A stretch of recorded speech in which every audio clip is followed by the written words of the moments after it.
Yo, what's good, everybody? Welcome to the weekly comic wrap up episode 83. Yes, 83. We're getting closer and closer to 100, guys. 100. We're going to have a good time. Trust me, you won't want to miss that one. But um, welcome, of course, the show where we talk FOC selections of the week by our brother Lefteros.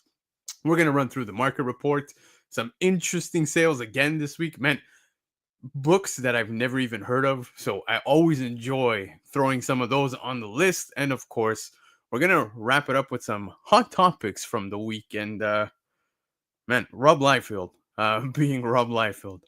I'm just going to leave it at that until we get to that. But chat, those of you listening on Spotify, I think you know exactly where I'm going to go with that one. But, anyways, tonight's show is a big one. We've got my brother Travis who's sitting backstage. But before we kick off the show, guys, I just want to show you guys a little something because if you're in the Montreal area or the surrounding areas of Montreal, of course, well, we've got something pretty interesting going on. Check this out. The MTL Comic Warehouse. If you're wondering where I get the opportunities to get such amazing deals on certain books, this is the place, guys. March 15th from 9 a.m. to 4 p.m. It's one day only. It's a free admission, so you guys get in for free. Now, what's going on here is usually at this warehouse, we have Harry who's there, and we purchase books from his insane collection. But he's sharing the warehouse for one day only and bringing in other sellers. So there's going to be a ton of sellers that are going to be there on March 15th. So if you're in the Montreal area, guys, go visit 3585 Rue Ashby in Saint Laurent, Quebec. Rear entrance, and we're talking doors only, guys. Nothing else. Please don't get dirty. But it's Warehouse Con. It's a takeover sale. There's going to be tons of comics, slabs, obviously, toys, games, collectibles, TCG cards. There's over 20 plus vendors already. So the list is continuing to grow. I'm excited. This is the first time they're doing this. So this is going to be really interesting already with the collection of MTL Comic Warehouse. Guys, the book selection is crazy. But anyways, let's not keep him backstage any longer, or he might go play WWE 2K25. Guys, Travis is in the house. What's going on, bro? What's up, man? How's it going? Going good, man. I'm feeling a bit stuffy today. I don't know what the hell's going on, man. I hope I'm not catching something. Maybe it's just the time change. It is, oh, dude. I woke up so grumpy. I don't know if you did. Yeah, I woke up and my clock went off and I was like, dude, it is not bright enough outside for this. This I doesn't make was sense. I was so mad, so mad. I lost an hour's sleep. My kid, my youngest, was under the weather too, so he kept waking up. My poor wife kept having to wake up. I woke up like twice. The other guy then wakes up out of nowhere. He's like, "Yo, daddy, I gotta go to the toilet." I'm like, "Go, man, just go." At that point, I was like, done with it. Done with Can't do it. I'm already starting off behind. I can't do this. Yeah, no, I'm over it. But yeah, man. So, dude, you were telling me you picked up WWE 2K25 because yes, you're a gamer. Apparently, the game's nuts. Yeah. You got it on pre-order. So, tell me, should I pick it up? Yeah, of course. It's great. Yeah. It's great. I mean, at the very least, it's as good as it was last year. I think it's probably a little better, but at the very least, it's as good as it was last year. So that's a win. Last year's was great. I wore my CM Punk t-shirt for you. I believe you wore a t-shirt for Chia Pet. There you go. Cody Rhodes. Love it. Everybody knows Chia Pet was on this show. He's a huge Cody Rhodes fan. So, yeah, he's got his Cody Rhodes pajamas. He's a Cody crybaby. And, yeah. But anyways, lots of stuff to talk about, guys. Before we get into the show, though, I announced the MTL warehouse sale that's taking place on March 15th. But I also want to give you guys a little heads up that next week, Love for Comics is going to be hopping on. And Love for Comics did something absolutely, I want to say insane, but it's Love for Comics. It's totally up his alley. He bought a significant amount of a certain pack. I won't say which one yet, but next week he's going to be the guest. So he'll be here next Sunday, and he's going to do live pack rips. And yes, it's comics. So he's going to do rips, and whatever is pulled from the pack, we're giving away that night. So I believe there's 4 comics in there or 3 comics. I don't know how it works. I'm terrible with these things. But yeah, so everybody who pulls, every comic he pulls out will be given away that night. So make sure you tune in next Sunday because we are going to be giving away, I think, like 3 or 4 comics. So that's going to be interesting. But hello to the chat. I see you all here. I'm so happy you guys are here to rock it with us because we have a stacked show. Travis, we're going to get into the FOC. That's how we're going to kick it off, sir. So I must ask, as I do every week, are you ready? Of course. Vamos.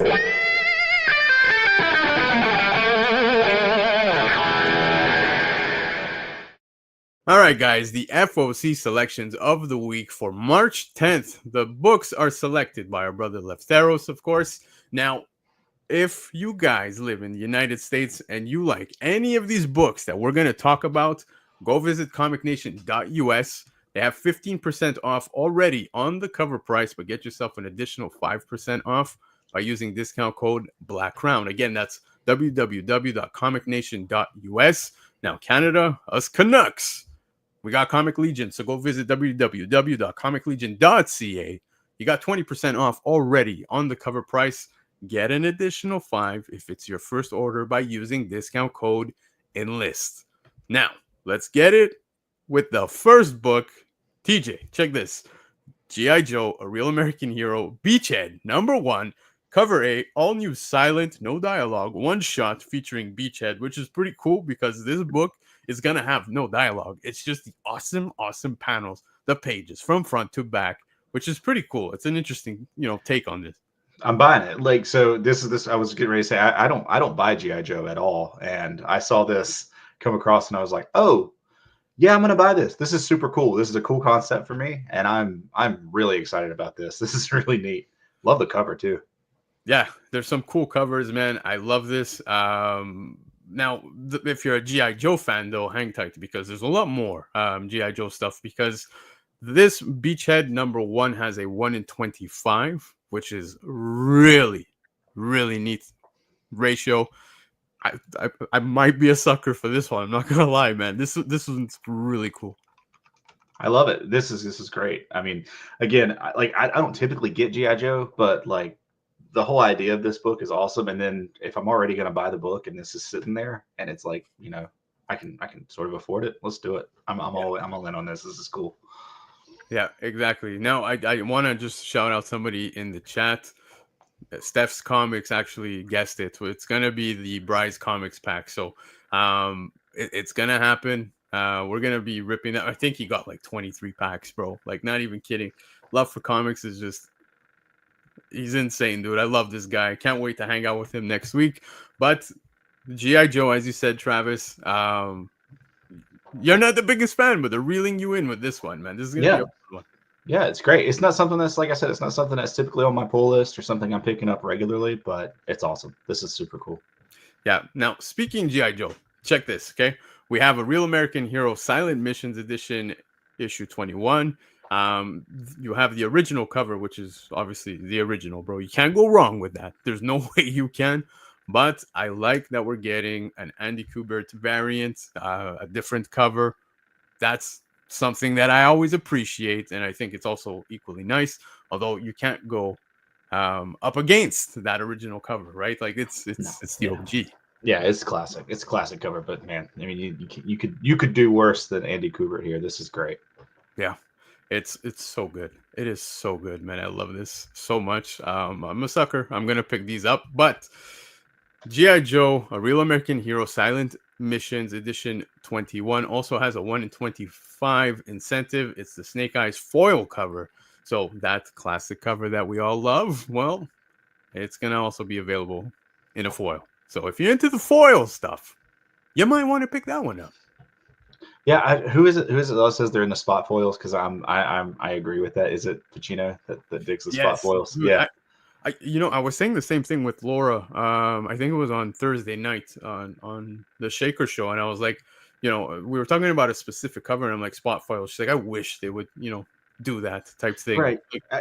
They pop a little more. I mean, the all foil cover is like, it's nice, but it's not my thing. But the spot foil, I think, always adds to it. It's great. Yeah, I couldn't agree more, man. But yeah, spot foils definitely a bigger thing for myself than the full, cover being a foil. But is what it is. So that's the 1 in 25. Now let's shift gears. We're gonna go to Marvel for a second because Ultimates issue 11. Here's the main cover. First appearance of Earth 6160 is Loki. Solicitation implies the introduction of a new hero as well, which is rather interesting.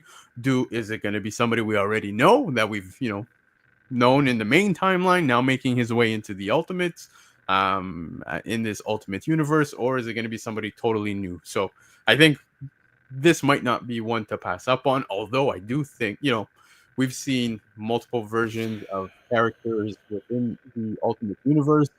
Loki looking OG as hell in that costume. Hell yeah. Give me the green and yellow all day with the horns, dude. I love it. Yeah, I'm a sucker for Loki. This is great. But, even if you haven't been keeping up with this, it's been a good book. It's been a really good book. But it's like you said, I don't know. This is probably one you do want to grab. And again, we always talk about the disclaimer. We're not telling you to buy these things, but if you're looking for, probably a potential key, and this is a good one to grab. Great cover anyway. And it's just, Yeah. if you're not reading it, you should read it. It's been good. Dude, it's a cover grab, and it's also for the sake of read. Like you said, and I couldn't agree more, Ultimates has been stellar. Like, I haven't read one bad issue. So I'm on board, totally picking this up. This is a no-brainer for me. But up next, we have Daredevil 20. First appearance of Daredemon. Now, Daredemon, even Lefteros in his article was saying, Daredemon's probably the character haunting him in his dreams or whatever. But the cover, now he's back to this old retro black and red suit. Neat. John Romita Jr., I don't know why. His art is like not doing it for me anymore. It's just not doing it. It doesn't slap, right? Like if somebody else was drawing Daredevil in the suit, I feel like it would hit just a bit more.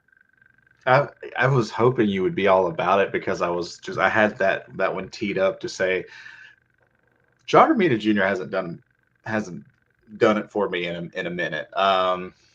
I don't know. I'm not hating on the guy. Like he's got some good stuff, but No, for sure. this one kind of misses the mark, and I was like, man, surely this is going to be stepping out there a little bit, but it wasn't. No, we're on the same page on this. This doesn't quite resonate with me, but still, nice first appearance book, and it's a great suit. That's what I'm saying. It's like you said. I think somebody could probably get more out of it. Yeah, man. Like I want to feel this like retroness of the suit, and just I don't know, the way this came off wasn't so well in my opinion, but I'm definitely gonna pick this up. First appearance, I'm pretty curious to learn more about this character of Daredemon. But besides that, if you don't care about any of that, of course we get this one right here. Those Marvel Studios covers that have been coming out for all the last couple of months. Now we have Daredevil himself, the MCU, Marvel Television, the art of Marvel Television. I dig it. We just got the show. Charlie Cox has been very present. Even Vincent D'Onofrio. I don't know if you saw. He was just at the Elite Comics little convention thing. Forgive me for saying little convention. I don't even know what it was. Canadian, right? Typical Canadian thing to say, I guess. But yeah, I saw the Elite Comics thing, and I saw Vincent D'Onofrio there. Quite a bit of a lineup. So this is a good book to pick up if you want to get a book signed by Charlie Cox, man. I think this is great to have. Yeah, I'm always the if you can find something, either a photo cover or some kind of a depiction of that person, that's always the one, right? That's always the one to take with you, just because it just always seems to be the best book to get signed. This is great. I know they've done a handful of these, and I know they've done some for the studios, Marvel Studios covers, and they're killer. I love these covers, and I love what they're doing with them. Cliff did mention, he said John Romita Jr. is a super nice guy, by the way. So props out to John Romita Jr. He's a super nice dude. I've actually been fortunate enough to talk to him too. He's great. But yeah. Yeah, this is great. I mean, all of these covers, they just hit. I can't get enough of them. Yeah, dude, I picked up like almost all of them, even the one of death there. What's the actress's name? I'm having a blank. Oh no. Whatever. Chat might remember. So chat. Yes, chat, save us. Yeah, save us on that one. But yeah, dude. Like I've been picking them all up because I think it's just great to have for the reasons we just said. So there you go. That's right. But all right, up next. Oh yeah, Aubrey Plaza. There you go. How did I There it forget? is. I even Oh yeah, everybody. Yeah. How Okay. did I forget? Yeah. Anyways, I did, and it is what it is. But yes, Aubrey Plaza. Yeah, I picked up that one, dude. I've been picking them all up. But anyways, up next we have Spawn Black Ritual, the Book of Nyx, #1. Here's the cover C.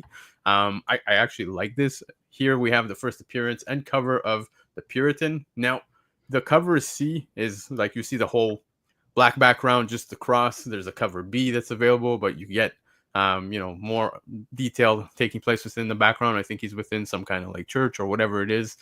Multiple nice covers on this title. Now, Nyx being the Queen of Hell. That's what's kind of brought me back to Spawn. Once, Nyx took over as the Queen of Hell, I was like, oh, okay, this is pretty cool. You know what I mean? But then I always get lost. All these characters, like, I swear to God, had Lefteros not even mentioned that this is the first appearance and cover of the Puritan, I probably would have read this thinking, oh, this is probably some character I missed back in like issue 100 and whatever, right? But yeah, man, I really got to get on my Spawn game. I agree. I've been out of it for far too long, and this is super cool. Jonathan and if I'm butchering the name, I apologize. It's either Glapion or Glapian, I'm not sure, but I remember him from the Batman run in like the early to mid 2010s, and he did a lot of work on there, and you can sort of see some of that here. It's really neat. The art style is very similar and it's really cool. But yeah, love it. This is great. And see, these are the kind of things that make me want to just be like, I just need to buckle down, jump back into Spawn. It's nothing more than just too many things reading at one time. I've got to get back into it. Yeah, I like what Derek said in the chat where he's like, this cover says good luck slabbing me because it's an all black background cover, man. So like you all know how that's gonna take place. Guy Forge, just making sure you had pasta today. It was Cavatelli's. I had Cavatelli.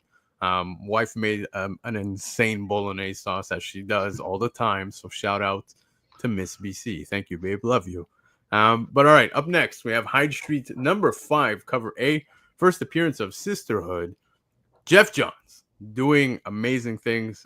Dude, loving the Ghost Machine stuff. Now, Sisterhood, according to Lefteros, is saying that this character is probably going to be a character that will be prominent moving forward. I do agree with something that he had wrote within the article, somewhere along the lines of like, this is all just screaming option. You know what I mean? Like, right. And I don't disagree. Anything Ghost Machine has been great. I'm caught up now on Redcoat, so yay on that one. But yeah, man, Hyde Street, dude, this is a good pickup. Yeah, this is one I'm not caught up on. I'm caught up on a bunch of the other titles, but Hyde Street's one that I'm not caught up on, and I'm kind of kicking myself for. But I'm getting them. I'm buying them. I got them in a stack right here. But yeah, hey, Cliff pointing out it's a fresh look. Got the fresh look going here. Yeah. But yeah, I'm excited about this. I've just got to sit down. I've got the stack literally sitting about 10 feet from me right now, to just asking to be read. Yeah, man, it's and it's a neat cover, dude. I love this cover. It's great. Yeah, well done. Love this. Up next, we have Star Wars: The Jedi Knights, issue #2, main cover, first full appearance of Atha Prime and Blue Tark. Now, I believe it was in issue 1. We just got a cameo. It was like a very brief cameo of Atha Prime. So now it looks like we're going to be getting a lot more of the character within this issue. So if you definitely are into this type of thing and you like this character, I think it would be a good pickup. Now, I say it that way because I know Travis is a Star Trek fan rather than Star Wars, so I don't want to step on any toes. But no, dude, jokes aside, I did check this out. The panels of Atha Prime are pretty cool. Leftero saying that this is going to be a character that's going to be very much at the forefront here. I guess the antagonist. So I think this is a good pickup if you're into it. Yeah, for sure. My buddy, my counterpart on the on our show, he already grabbed the first issue of this. He's definitely grabbing this one. All right, I think he grabbed the first issue of it. Maybe I'm wrong, but he's. I know he's got these. He's told me he's already looking forward to these, and so I'm definitely not as caught up on the Star Wars comic side of things. But can we just say, Raza? My Oh yeah, God, my God. We're dude. actually giving away that Raza on our on Raza Absolute Superman #4, and it's every one of their covers just pops. Like I just absolutely love it. Yeah, dude. Raza's on fire. Shout out JD. I see you in the chat. Jeremy, I see everybody. All of you in the chat. Nothing but love. But yeah, man, Raza's been on fire, man. Some amazing covers have been dropping lately. I know people are going crazy for that Labyrinth one. Mm-hmm. I was kind of shooting the shit with Lefteros earlier today, and although people love that cover, but Jesus, like, good luck selling those cover A's. You know what I mean? Like, I don't think Yeah, anyone's reading Labyrinth. Beautiful cover. Don't get me yeah, wrong, but yeah. um, yeah, that's just the It's thought the process there. nature of the beast, isn't it? Yeah. Exactly. But anyways, speaking Star Wars Jedi Knights issue #2, we also have this amazing 1 in 100 incentive. Now, you were talking to Raza. I think Torrin Clark's been doing amazing things as well. If you don't want to pay the premium, though, this is available in a trade. And I got to say, the trade does look equally as nice, although the Virgin on this one definitely pops a lot more. You get more lightsaber. You know what I mean? You get more bow. Bow. We need more lightsaber. Nah, this is cool, man. It actually does make me feel a little better to know that there's a trade version available because, um, because hey, you know what? I'll give one of those away tonight if you want to. I don't care. Oh, I don't have a shit. problem with it. Anybody want a book? I'll give away a book tonight. I don't care. Let's do it. Travis, you don't got to do these things, man. I don't care. This channel Right here. is becoming the Oprah network. Fuck. And you get a comic. This is it. It looks terrible right here, but it's this one right here. There you I go. love this cover, dude. I knew exactly which one you were talking about. I ordered it, and I thought of all the absolute Superman covers. This issue #4, Raza cover is the cleanest looking Superman we have seen to date. Like, he looks like pretty boy, supermodel Yep. style. So But yeah, we'll give that away tonight. Let's do it. oh, jeez, you're too kind, guys. Stick around; it's gonna happen at any point within the show. I'll let Travis call the shot. Pull the trigger on that one. So yeah. Anyways, moving on, guys. Predator versus Spider-Man issue #1, main cover, first appearance of Skinner, a Predator with no clan affiliation. Now that is pretty interesting. It looks like it's no holds barred. There's no clan, no nothing. So I like that approach on Spidey. Bring it, baby. Dude, we have Benjamin Percy on this. You realize that, right?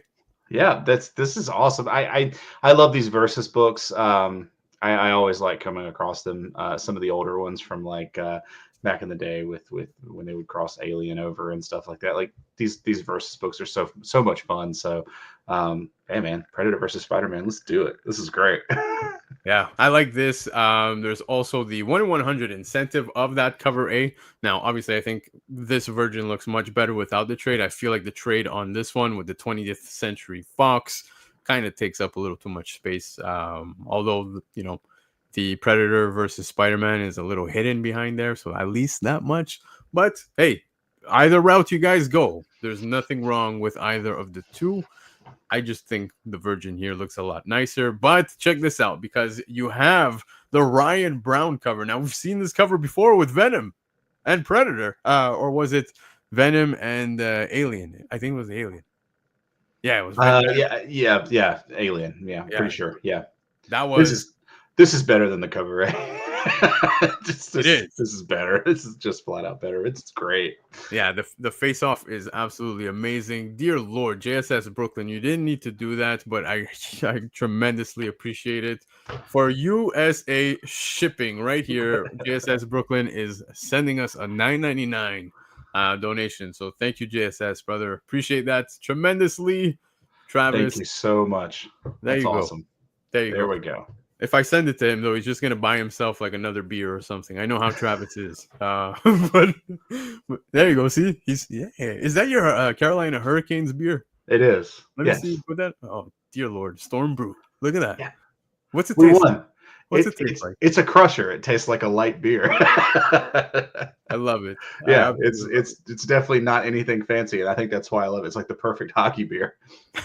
It's so good. JSS, thank you again, brother, for the 9.99, man. I Yes, appreciate for that. sure. Thank you so much. Way too kind, way too kind. But all right, let's keep the list going so that people know we got Archie and Friends Level Up. This is a neat cover. Obviously, I'm a sucker for such covers, but the cover B is Archie and Friends Pac-Man arcade style cover by Dan DeCarlo. So basically, you have the whole Pac-Man stuff taking place with the Archie characters right at the center of all the madness going on between Pac-Man, the ghosts, and all that fun stuff.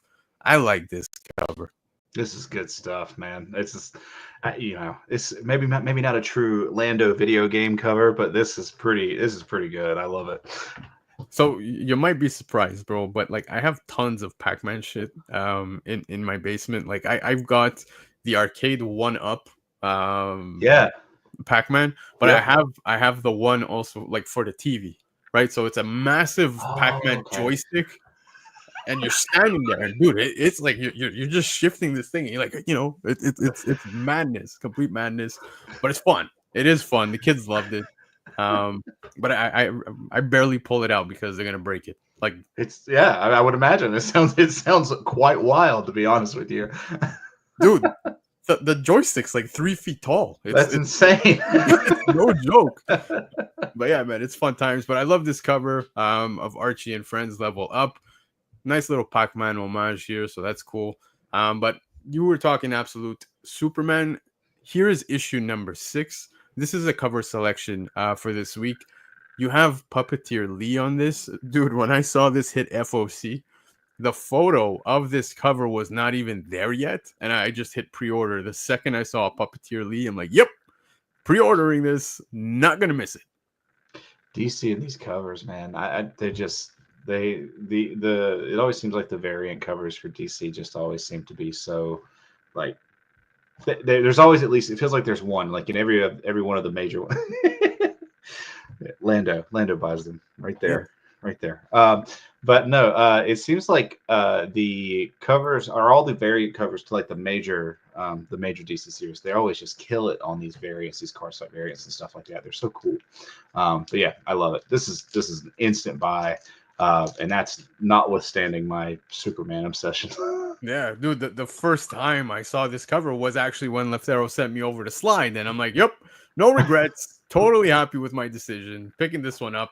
I know you're enjoying the story, dude. Jason Aaron has really done a great job. Dude, there's been no misses so far on the absolute side for me. No, not at all. First arc of Wonder Woman just wrapped up, and it was a really, really, really solid ending. And this one's taking its time a little bit more, but they're that's true. That would be interesting. It looks like they're taking their time a little bit more with Absolute Superman, but it's been well worth it. It's a little bit of a slower read, but it's been a lot of fun. Yeah, it is. I'm really, really enjoying it. Shout out Ozzy. I just saw you in the chat. But yeah, oh, sorry. Up next, we have Incredible Hulk 24, the Duali variant. Now, look at this. It's a stunning cover, dude. You have what seems like a never-ending void vortex. Of Hulk. Describing this, it doesn't sound as interesting when I say it's like Hulk in Hulk's mouth, in Hulk's mouth, in Hulk's mouth, and it just keeps going down. But the cover is just insane. It's so trippy, man. Love this. Love this. This is a cover grab for me. This looks like a bad acid trip. Right? Yeah, no, this is great. I love it. It's like those mirror pictures. You know, people take a picture of themselves in the mirror. Yeah, it just like repeats itself over and over and over again. Yeah, it's awesome. It's like you said, it's like an acid trip. You came home on shrooms and your mom's screaming at you. That's exactly what you're gonna see right there. So, accurate enough? I think so. I've never been so scared and so interested in my life. Yeah, exactly. But anyways, up next, Poison Ivy issue 32, the cover C. Dude, Kyung Eon. Dude, what a cover. The covers have been amazing. I'm loving these covers. As you were saying, DC, especially when it comes to their their variants. Fuck, man. I'm always willing to pay that $1 more. Yep. 100%. I'll just walk through. I won't even know some of these variants are coming out. I'll miss them on FOC, and I'll just be walking through the shop and be like, "Oh, didn't know that was a thing." Bye. Just based on the cover alone, I'm not reading this issue. I'm not reading this series. Bye. Yeah. So yeah, this is great. I love the motion blur in the background. It's awesome. Looks great. Yeah, and you know what? It really makes Poison Ivy pop, dude. Like the hair, everything. It just pops. The blurred background, man, like it really works. I think this cover is stunning. I love this. Total cover grab. I am 100% picking this one up. Another one that as I was scrolling, I saw it. I'm like, yep, pre-order. There you go. Grabbing it. Yep. But speaking awesome covers, check this, man. Savage Sword of Conan, issue 8, the cover C. Now, the Conan Crucifixion cover depiction by Joe Jusko. It's giving me that Uncanny X-Men vibes. I like this a lot. Yeah, Joe Jusko is super. I don't like to say underrated because everybody's got fans and everything, but like Joe Jusko is so good. And yeah, just I feel like not talked about enough, I think. But yeah, I immediately thought, oh, this is Uncanny X-Men. That's the first thing I thought of. So yeah, this is super cool though. I haven't bought a Conan book on purpose in a long time though. So this would be if I did get this would be a first in quite some time. Yeah, dude. I don't know if you saw, man. I had even seen. I know it's not on the list for Lefteros, but there's some heavy metal stuff as well that is there, dude. That looks really cool. Loving some of those. I love Frazetta. Love Frazetta. Multiple reasons. Yeah, right, right. Heavy metal's got that. I would say a soft spot. Everybody's got a soft spot for heavy metal, but maybe that's not the best terminology. Maybe it's not really a soft spot. I don't know, but it's great. Yeah. Now, Lefteros is saying that this is actually a late FOC variant drop. So that's always good. You know, given that it's late, most shops probably slept on this. So if you have a chance, you might want to pick one up just for that sake. Okay, Lefteros saying is heavy metal is next week. Yeah, okay, there you go. So it's that one's next week, but He's got it. You got to see those heavy metal covers, man. I saw those. I don't know why I thought of those covers by seeing this one. I don't know if it's just the Joe Jusko art that kind of took me there. Could be coloring is lots of red and oranges and stuff. Maybe it's that too. I made a little bit of that, so yeah, it's very cool.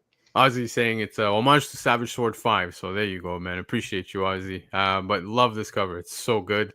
Now, of course, video game Marvel vs. Capcom stuff. It was all the buzz a couple of weeks ago, and we're still getting more characters dropping on FOC this week on Incredible Hulk 24. We've got the Incredible Hulk, of course, in the Marvel vs. Capcom style. And then we also have Uncanny X-Men 13, where we get Gambit on the cover. 2 fun characters to play as. The Hulk is always fun to play as. I really enjoy playing as the Hulk. But there's, like I said, a ton more characters. Dude, if they're going to do the whole wheel of characters on, on Marvel vs. Capcom, man, we're in for quite a few more weeks, guys. It's going to take a while to cycle through these. But I love these covers. I love these. Like, the first ones that I saw, like however many weeks it's been, these are so cool. I don't know why. I don't know. It's just the art. I don't know the style, the way they look. I don't know. It's fantastic though. These are awesome. I may not get both, so if I only get one, it's probably my guy Gambit, if we're being honest. So. Yeah.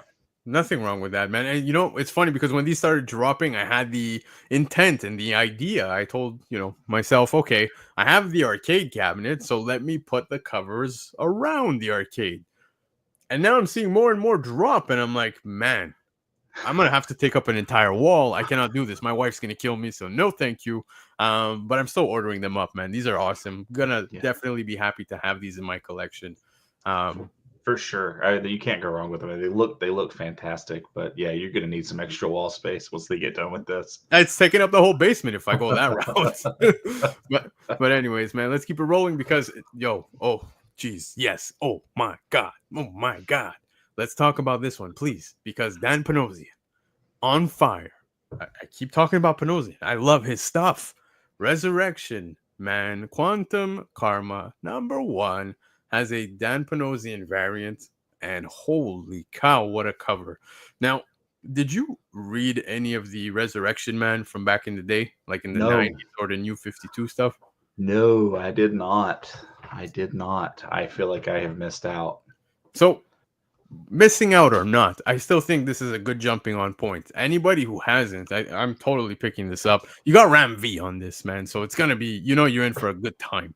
Yep. But again, they DC does their thing by making me spend that dollar more because Dan Panosian, this cover, dude, holy shit, so good. Like the skull clock, whatever just everything going on, the roses. You're speaking to me with this one. Like, thank you, They Dan. could have made it a cover A, but they didn't. Yeah, why would they? They want our dollar more. They want our dollar more. That's right. That dollar adds up after a while. Yeah, Everybody's gonna buy it. No, exactly. it's fantastic. This is great. So much detail. I think that's the thing that I love about Panosian is that you can sit there and stare at these covers for a long time and kind of find something new each time you look at them. Yeah, And I think that's one of like his real strengths is that it's just like, oh wait, I didn't see that. I didn't see that. I didn't see that the first 10 times I looked at it. That's so cool. Yeah. and I get what Ben is saying in the chat, saying that the cover is busy, but it's pretty much like you said, right? You stare at such a cover and you tend to look and you're like, wow, this, you're looking at detail, looking at more stuff. It's very, very interesting cover. I love this. Cliff is excited. Excited. Resurrection Man. Fuck yeah, exactly. Super excited, man. The New 52 one is pretty hard to find, man.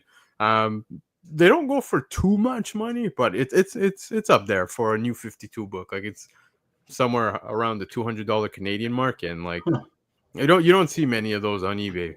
No, there's not a lot of those New 52 series pop like on like held value over time, and that's interesting. I really need to at least just go back and either trade it or find a trade of it and check it out or what something. It's just this is interesting to me, even if it is a good jumping off point. Now my interest is peaked enough that I want to go back and read it. Yeah, it's funny because you have Deeds here saying that he's never been a fan of selective coloring, but this works well, and I agree. To be honest with you, majority of my tattoos is exactly that. It's like black and white with like a little pop of a color somewhere, right? And that's it. But yeah, I like this. Totally speaks to me. Now, Something is Killing the Children, issue 41. Travis, you've told me multiple times your wife loves this series, is all over this series. And here we have an amazing Lotte 1 in 75 incentive. Now, there's a ton of other beautiful covers as well, but Jesus, man, this 1 in 75 is pretty incredible. You could have said here we have more money coming out of my pocket for these books. Yep. No, the good thing is I like this series too. It's a great read. I don't buy the individual issues. I just, blast through the trades as they come out. But yeah, no, this is probably one that's going to end up getting picked up. That's, yeah. When the wife says, "Yeah, I'm going to need that," then I got to get on the ball and try to find one. So yeah, this one will probably be coming to our place of residence very soon. So yeah, man, Erica Slaughter is looking amazing on this cover. Lotte kills this cover. No pun intended. I think this is just amazing. 1 in 75 incentive. Like I said, there's a lot more other beautiful covers as well. Which obviously is going to get people and shops closer to that 1 in 75. Leftero's dropping facts as well, saying that the 1 in 10 is also stunning. I saw that today. It's very cool. There's, like I said, a lot of great covers available. So, yeah, I think, issue 41, some shops are going to be shooting for that 1 in 75 because it's really nice. And if you can settle at the 1 in 10, hey, why not, man? Definitely take it. Yeah. Right. And I think they've kind of gotten, they Something's Killing the Children kind of got into this cycle of kind of doing the same kind of covers over and over and over again, and it was really awesome because it was Jenny Frison and there again, right, and they're keeping these up, but they're doing a really good job of adding these other variants and these other kind of different takes, and I just think it's great because you can just get a little bit of everything, so it's really awesome. So you have obviously the Deladera cover, which is the cover A. There is a Frison one, as I told you. I love this Lotte. I love the 1 in 10, but there's also the Mercado cover, which is like... I haven't seen that one, I don't think. Oh, it's wicked. Let me see if I could pull this up for you guys. But the Mercado is stunning, man. And like Leftero said, he doesn't want to feature, two ratios on... Yeah. on his list for the week, but like check this out, man. This is wicked. Hot Love this. damn. Yeah, wonderful cover. I love this. Totally gonna pick this one up as well. It's a great book. It's a great book. Yeah, great book. So can't go wrong with that one, man. But anyways, let's keep the list rolling because up next, let's get into it, guys. DC All In Absolute Universe Free Comic Book Day 2025 Special Edition. Here we have the foil variant, first appearance, and cover of a powerful and mysterious new character. Story by Dan Slott. Hey, talk to me here, buddy, because, and of course, Jeff Lemire. I know we've had some guesses go back and forth between us. We've had this chat. I remember sharing this picture, a few weeks back. I think it was on my Instagram story, and right away you were asking me, who do you think this is? Well, I thought I had a guess, and now I don't anymore. This throws me for a loop because if the new powerful and mysterious character is the baddie, then I don't know. I really have no clue. My first inclination, I heard there was a lot of ones bouncing back and forth, but I kind of felt like, okay, maybe they're going to go like in the Brainiac direction or something like that, and then Same. It doesn't seem to be that's what's happening. So I really have no idea. Neither do I, man. But it's very interesting, man. I don't know if we're going to be even getting a character that we've known in DC for quite some time. Maybe it's somebody totally new. You know what I mean? Could be, and we are getting, this is kicking off. Well, I don't know if this is going to be the same thing, but Snyder did do an interview in the last week or so where they're going to be starting their first big event towards the end of the year, and they're going to run it well into 26, I believe. So, so right about the 1 year mark of the Absolute Universe, we're probably going to see like our first real big major event comic come out of the Absolute Universe, which should be fun. I think it gives them plenty of time to get all the series up and rolling and get their legs underneath them before they start trying to do an event here. So. Yeah, absolutely, man. I'm excited. Now, obviously, there's this foil variant, but check this out because there's also this one right here. I love this, by the way. I was talking with Theros. Apparently, there's a foil. But yeah, beautiful cover. You got Superman at the forefront. Now, again, smashing through what seems to be kind of like what's taking place here. I don't know. Like clearly, they're smashing through a glass here. It seems like it's some kind of glass. I don't know if that's supposed to be. I don't know. I don't know. Yeah. So I know that I think that this, and if anybody knows anything different, correct me please in the chat. But I think that this is supposed to be a split issue, and I think part of it is going to be Dan Slott's new Superman series, and the other part is going to be Jeff Lemire's absolute kind of story that's going to go into it. So they may be making two covers, one for Absolute and one for Dan Slott Superman, because I think Raphael Albuquerque is doing the art on the there it is. It's a flip book. They're doing the flip book again. Yeah. They're doing the flip book again. Here we go. Nobody's gonna know.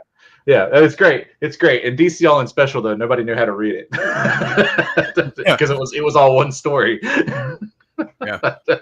It's funny because I actually just today dropped off a book to send to CGC, and it was the DC All In signed by Snyder that you sent me, which thank you so much. So that one is headed back to America to get graded. But I remember reading that, man, and it was so good how the story came together on the flip book, right? Like from one perspective, then the other perspective, and it meets in the middle, dude. It was so well done. I'm looking forward to that. If that's what they're doing here, man, I'm totally on board. Yeah, it seems like that might be what they're trying to do here. Maybe I remember the first time reading All In Special, I read it, got to the middle, and I started to read more, and I like turned it up. So I was like, I don't feel like I'm doing this right. So I had to stop and like flip it over and then start again because I was like, okay, I think I figured it out now. But there's like that 5 minutes, that 5 minute block where you're like, am I doing this right? So I made sure I started at the right side, the proper side. When I got to the midpoint, I was like, huh? Wait a minute, this doesn't make sense anymore. Am I supposed to read this backwards now? But then after, yeah, no, I flipped it over, and yeah, man, it was very, very enjoyable. So that's that. But of course, the one that people seem to be talking about already is Absolute Green Lantern #1. You have the cover A right here, first appearance of Absolute Green Lantern. I'm not even going to try to pronounce this name. Do you want to pronounce it? I think it's Sojourner Mullen. Okay, so I we'll, think. we'll go with that. Yeah. If we were wrong, just blame Travis. Right here. But Black Hand and John Stewart, so that's cool. I'm excited about that.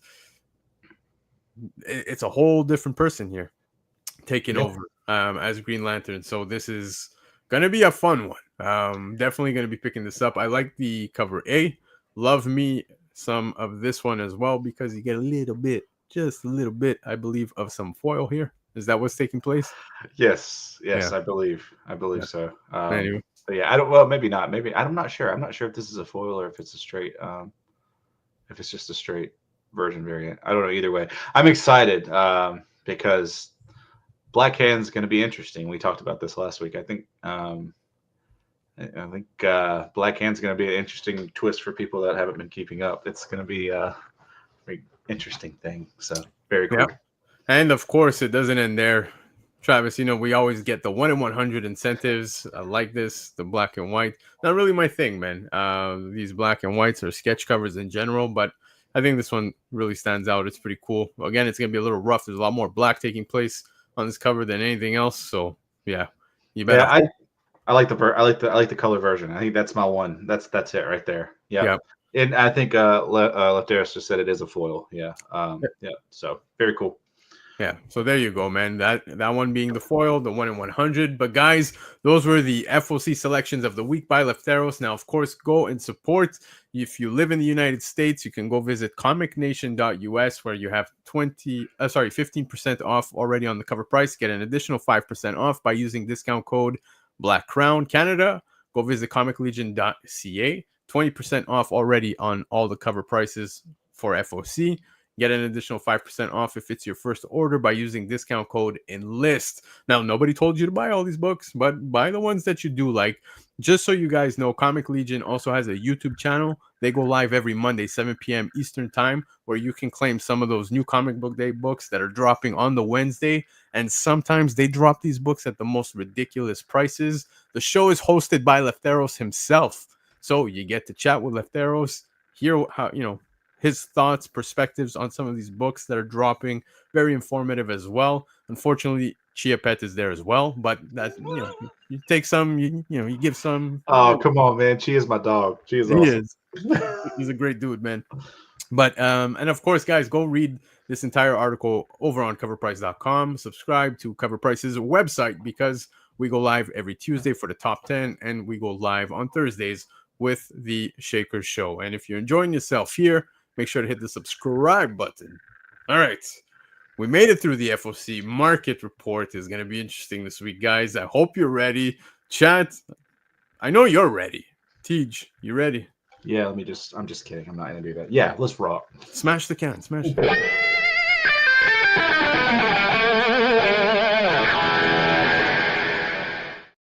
All right, guys, market report, baby. Yes, some of those books that sold on the secondary market, the aftermarket, and I love doing this because, hey, I do it at Cover Price, I do it here.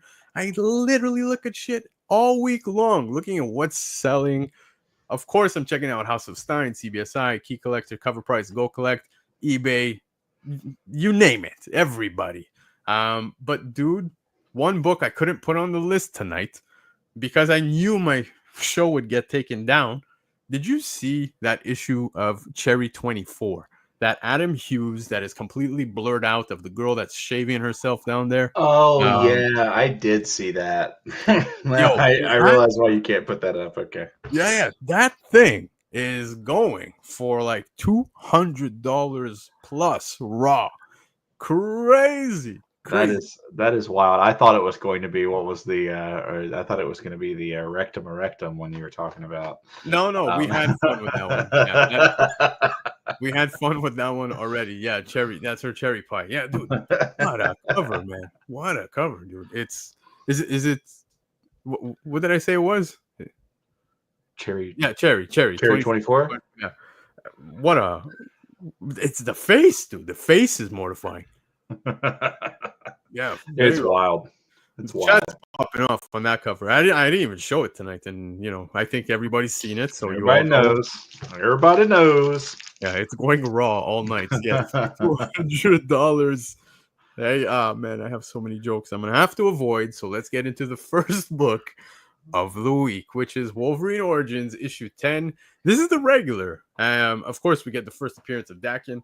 CGC 98, $1,100 was a cover price daily shaker, and this is the top sale over on Cover Price, and it is very impressive because I know most people are always seeking out that third claw variant, right?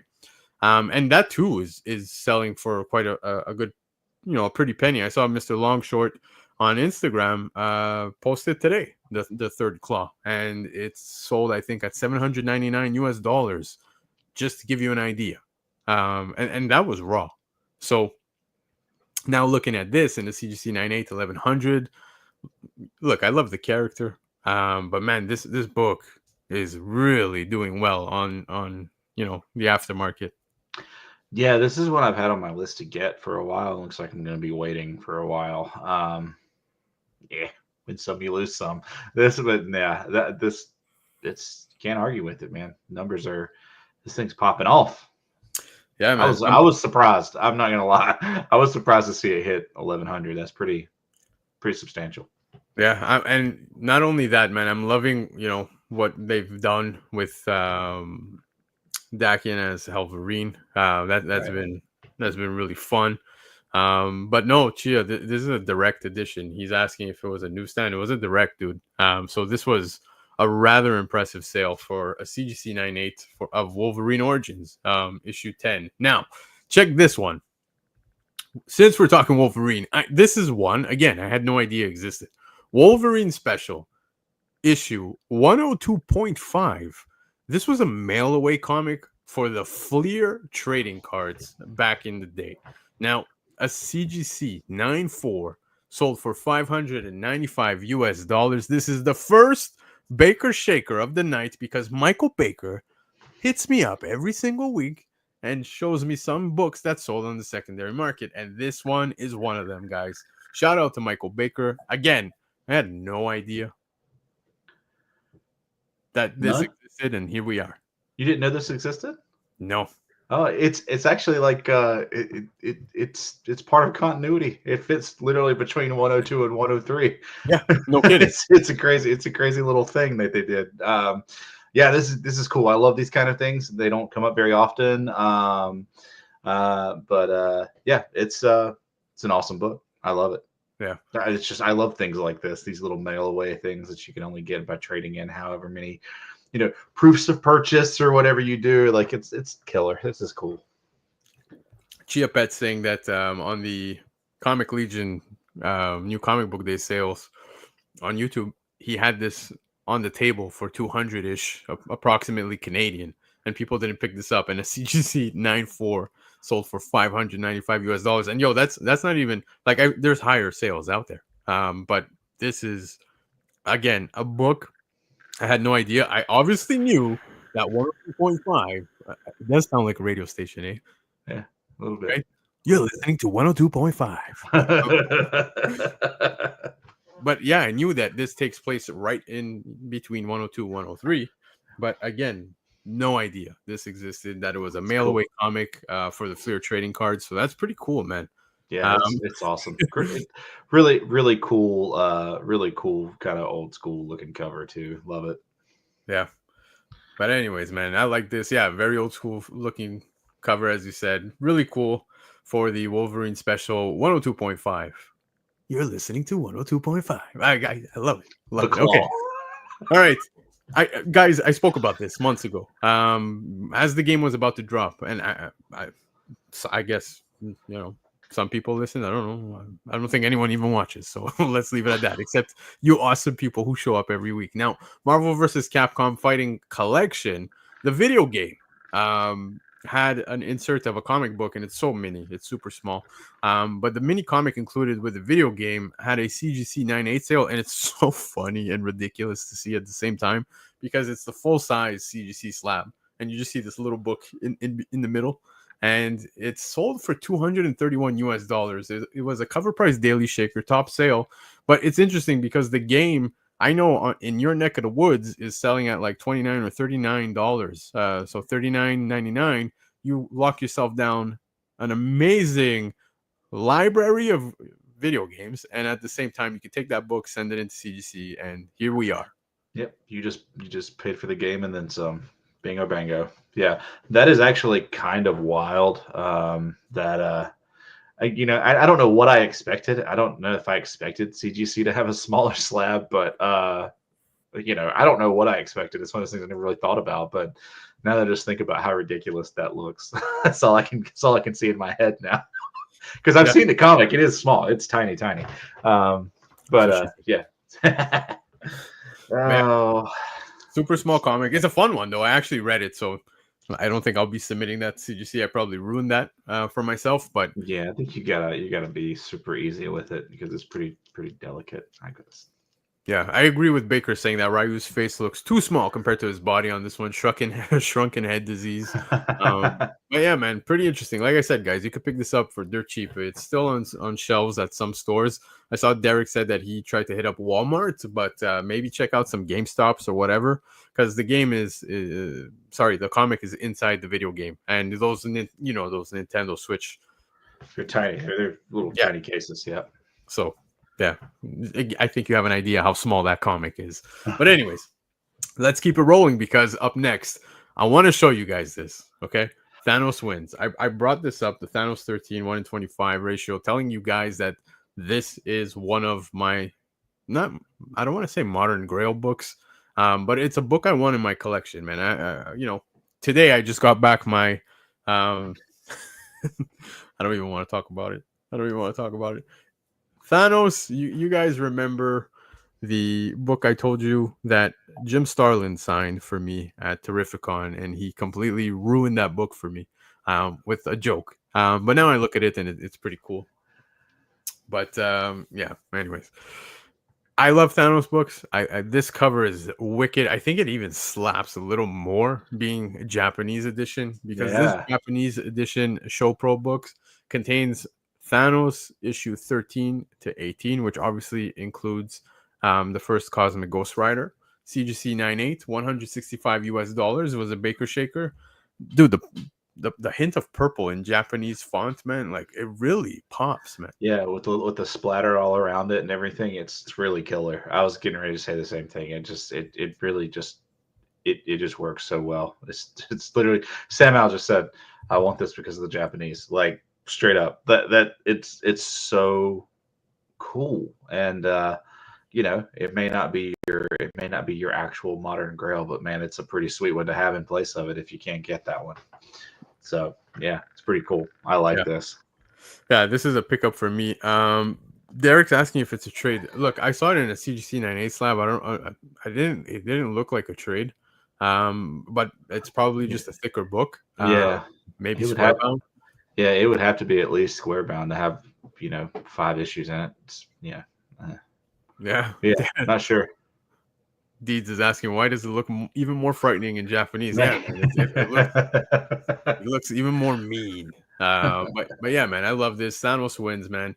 Another book I had no idea existed. I think this is a good alternative, something I'm willing to settle on rather than pay the 1-in-25 premium for on the ratio of Thanos 13. So yeah, I think I might keep an eye out for this. This is really cool.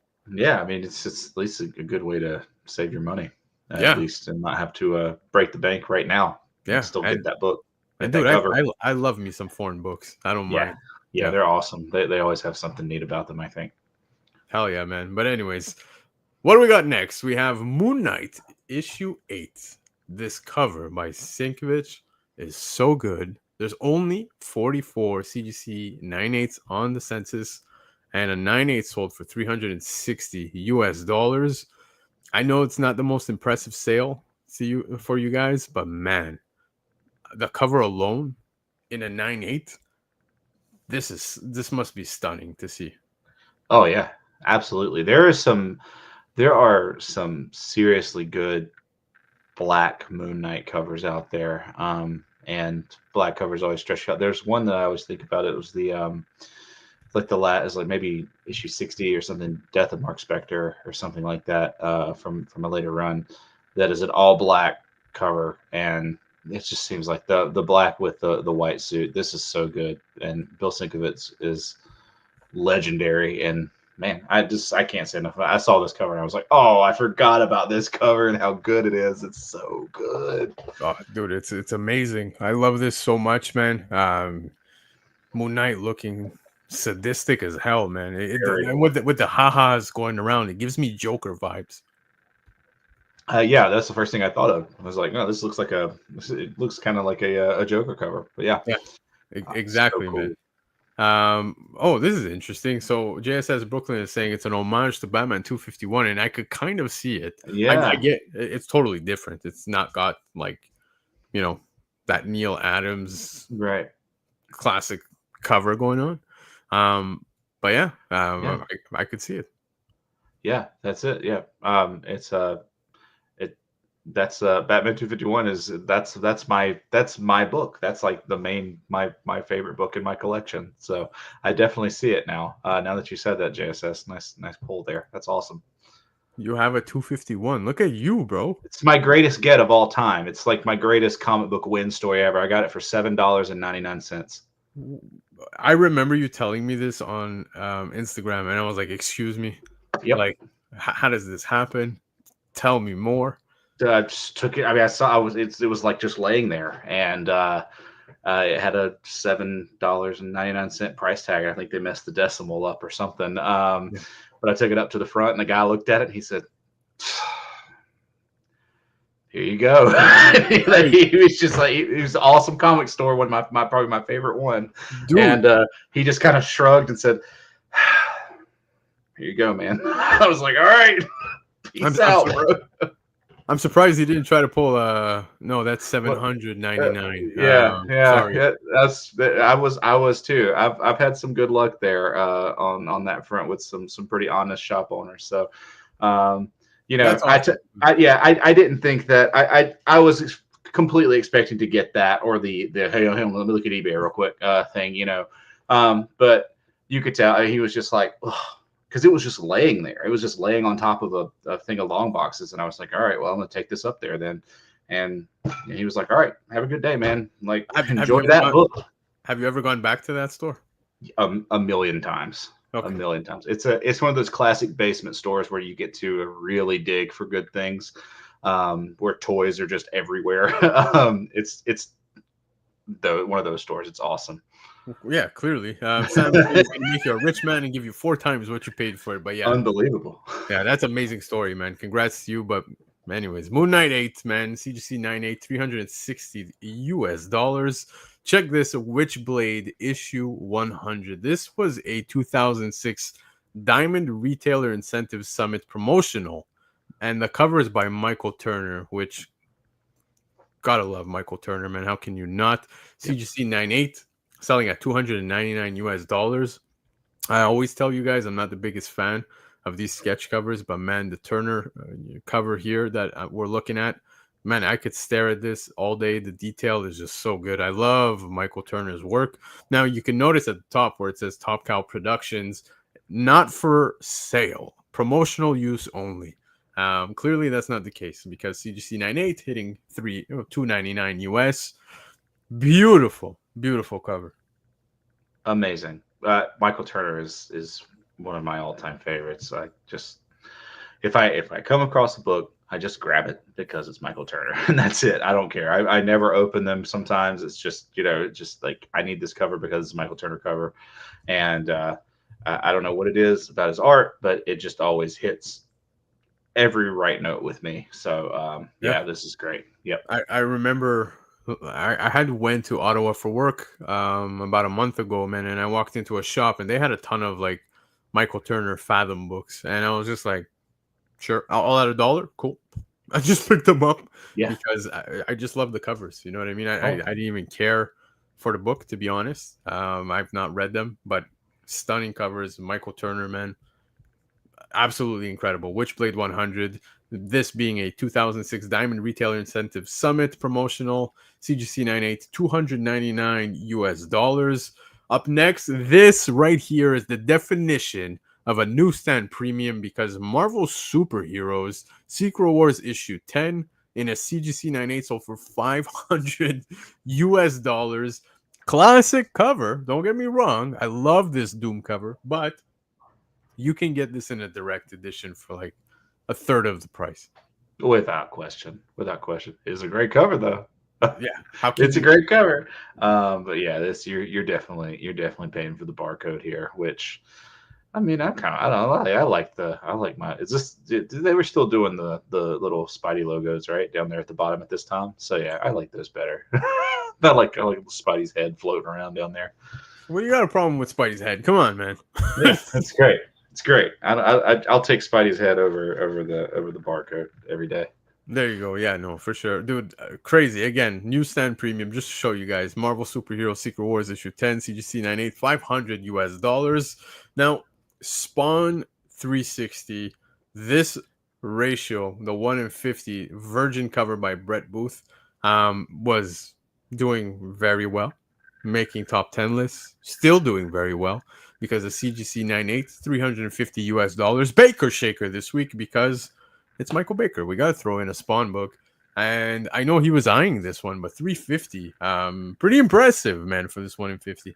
It's a lot of clams. No, this is good. This one had Steam the second it was previewed. I mean, this one had Steam the second it was announced. So it's crazy. I'm surprised Baker doesn't have it, but now Baker, you're all over. You should probably hold on this one for a minute and then grab it when it comes back down a little bit, hopefully.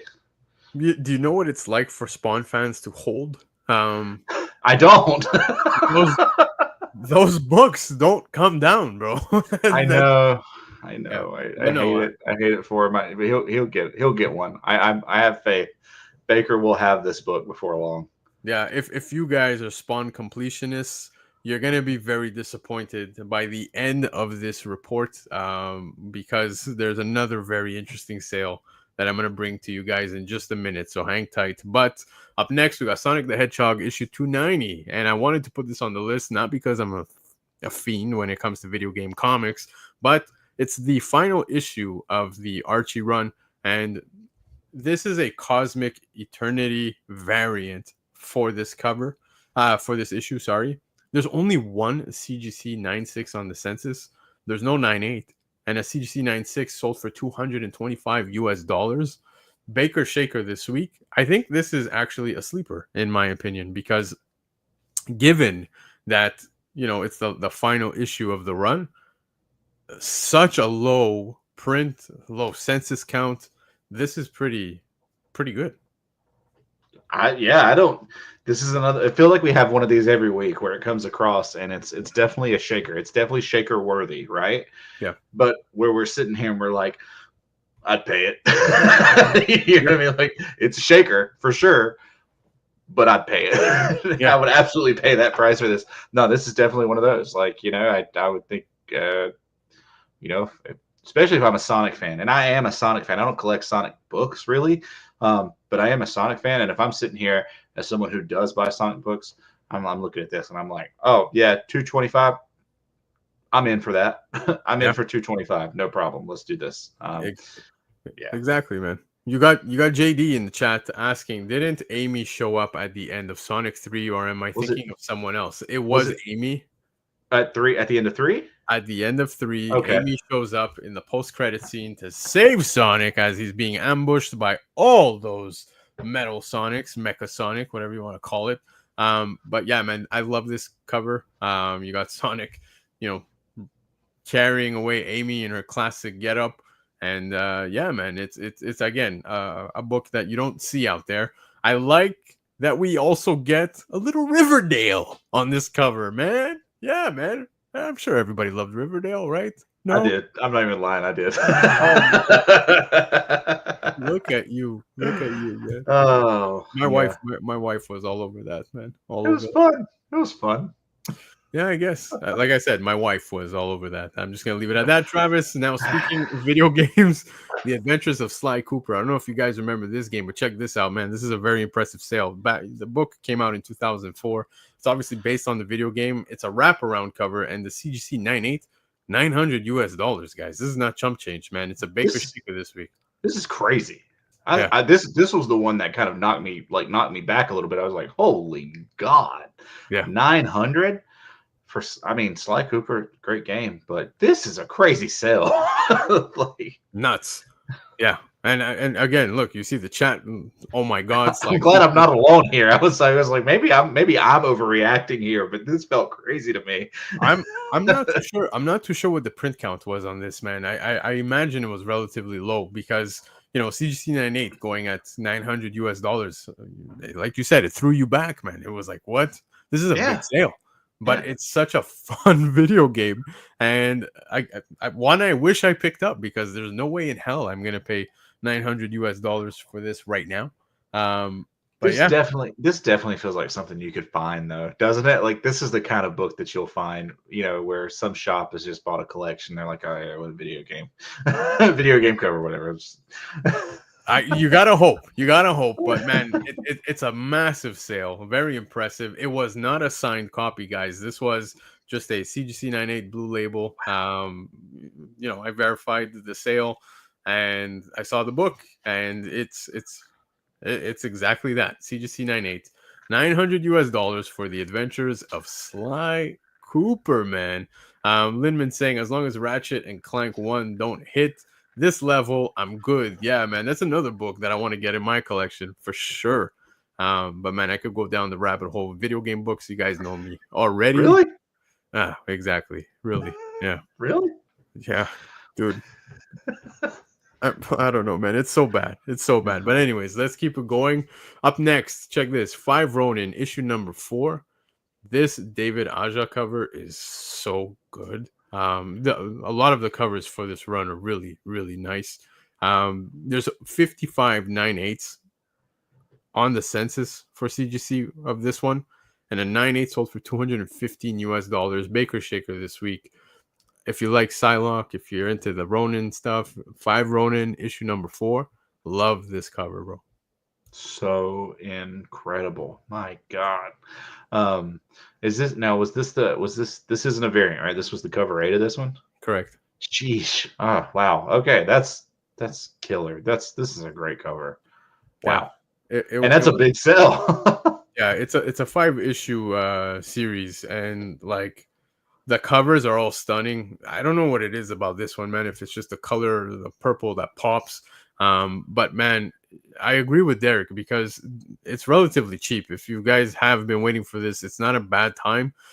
Because this has gone for significantly higher. This is not a top sale, but it's just a wonderful book. Gorgeous cover. Love this. CGC 98215. It's rather fair. David Lepage saying, I sold this comic for cover price years ago. Listen, I've made my fair share. Don't worry about it, man. Oh man. Somebody sold this guy a Batman 251 for $7.99. Oh, I need to get it graded so bad. It's actually in pretty decent shape too. I think you'd probably grade out to like a 7 or a 7.5. Now you're showing off. It's in decent shape. I was surprised. Now you're showing off. But guys, I told you I was gonna mention a book that was mind-blowing. I definitely drew a blank on this one, and you're gonna get the pun in just a second because no, actually it's not this one, it's the next one. Sorry, I got ahead of myself. Superman issue 317. This I hand selected for the certain person that is here on the show tonight. It's a Neil Adams cover. I love Neil Adams stuff in general. This book came out in 1977. CGC 98, $425 US. Baker Shaker this week. Travis, the second I send this to you, you're like, oh yeah, baby. That's the first thing I said. I was like, the Superman cover. I don't care. I don't look through all of them. Instantly was drawn to this one, and really, any Neil Adams Superman from this time period is just perfect. It's just so good. Oh man, Lefteris, my dog. I'm gonna have to talk to you about that because this is one that I don't have. And I have a pretty extensive collection here, and I don't have this one. Yeah, this is a it's just an absolutely killer cover. All of the Neil Adams cover from this time are super great. I love when you get the whole like black vertical like black lines in the background kind of coming out. It just looks great. And yeah, he's definitely hulking out in this one. So this is great. This is an awesome man. cover. I love this cover, as you said, like the lines in the background. You got the little glow that's going on off of him. But I love this. The comic bubbles on this. I'm not the biggest fan of comic bubbles on covers. I'll be honest with you. I know majority of those older books, Silver Age, you see a lot of that. But I love how he says in seconds the kryptonite implanted in my body will kill me, but before I die, I'm taking you with me, and I love it. It's pretty much my philosophy. Yeah, like if I'm going down, you're going down, and it is such an amazing cover. I remember, and I regret not doing this, but when Neil Adams was at Montreal Comic Con, this is like years ago, I think like 10 years ago, I met him, and he had like Batman 251 prints. He had so many prints of classic covers, including this one. And I saw this one. I saw the Batman 251, and I was like, "Oh shit!" I was hesitant. I wanted to take one of the two, and then for some reason, don't ask me why, I settled on an ASM book print. There was a print of an ASM book, and it's a relatively modern one. You're a Spidey guy, though. It's fine. Exactly. So I bought that, made him sign it, and it's framed. It's actually right here. It's right behind me, on the wall to this side. And I have no regrets. I always look at that picture and I think back to the conversations I had with Neil Adam that day, and it was just amazing. I love his work, always have. I think this cover, I regret not buying the print of this and 251 at the same time. Nobody would have known that he unfortunately would have passed relatively quickly. And yeah, man, love this book. CGC 98, $425 for Superman 317. Now, I hyped you guys up right before this about another book, so let me bring the hype back again. I said I drew a blank when I saw the cover, the price that this sold for, and you're gonna understand the pun because Spawn 285, a blank cover. It was an employee edition that was given out by Todd McFarlane at the office, from what I understood. CGC 96 sold for $1,800. It is a cover price daily shaker, top sale. This is a monstrous sale for a blank cover.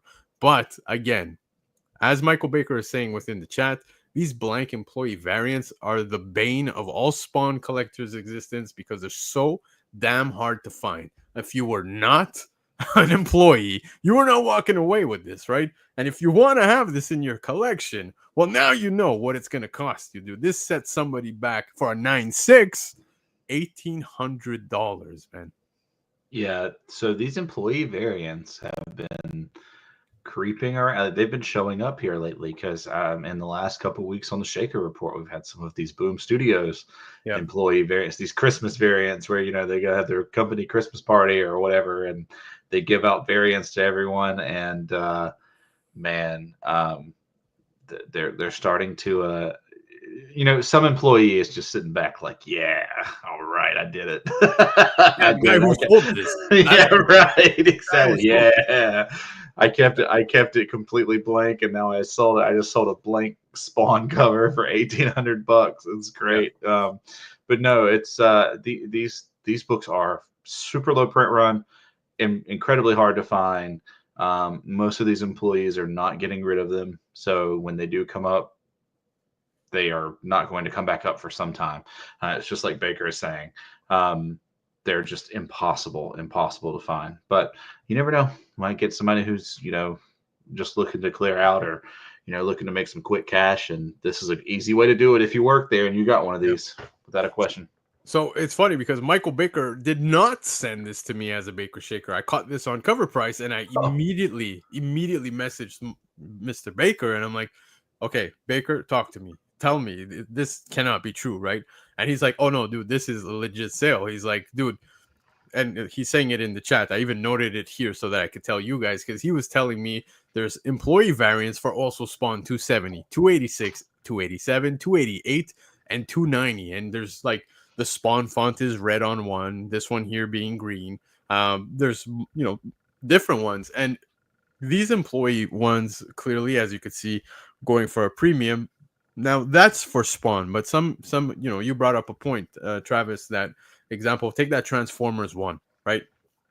That wraparound, that holiday edition, so nice, man. One of my favorites of all the employee things that I've seen come out. Beautiful wraparound. You got, the Autobots, the Decepticons, front and back.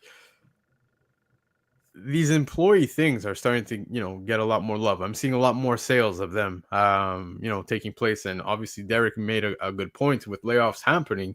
You might see more of these. Now, this is a brilliant way of doing things, because what they're doing is basically it's costing them what, like $2, not even, to give these to their employees. Right. Well, their employees get to walk out and cash out at like $1,800, dude. That's Yeah. And I think they're fine with that. I think they're probably fine with that, honestly. Yeah. But it's we are just seeing more of these, and the variants have been really good. This one is just funny because it's blank. It's humorous to me. Did you see what JSS sent? Yeah, JSS is DMing us, guys. As you can see, as he said in the chat, he just sent us a Batman 251 in a CGC 9.2 that he owns, which is absolutely mind-blowing. It's stunning. That is crispy. Yeah. But anyways, back to the Spawn 285, man. You were saying the employees. Yeah. Like this is just a kind of a nice little, like when you have employees, I always think it's like one of those things, like if you can do something that's like, relatively cheap to the company, but can ultimately benefit your employee. It's just a nice little benefit, right? You can give this to your employee and say, hey, keep it. You want me to do? Yeah, it's like Leftera said, am I going to go beat down the door and ask Todd to draw something? Yeah, he'll probably do it. He probably wouldn't care. And or you can keep it and roll right along and walk out the door and sell it, and they're probably totally fine with it. And I think it's just a nice little cool little thing that these publishers do for their employees. And yeah, it's a win for everybody. Like if you're a collector, great. If you just want to sell it, great. You're getting money for it, so it's cool. Exactly, man. So the CGC 9.6 sold for $1,800, and Baker's saying there's a CBCS 9.8 of Spawn 290 listed on eBay right now for $5,000. I remember Michael Baker sharing a few listings with me of these employee variants, and I don't know if it was this one, but Baker told me that there was one that's like been on eBay for like a year at a certain high price tag as such, and yeah, it's obviously not sold, but very interesting to see that 9.6 actually sell at $1,800 US. Big sale, guys. That was the market report, but hang tight, because the hot topics might get a little caliente, just a little bit, because man, there's some very interesting things going on with Rob Liefeld, and I can't wait to talk about that. So, Travis, are you ready? I think so. Let's go, baby.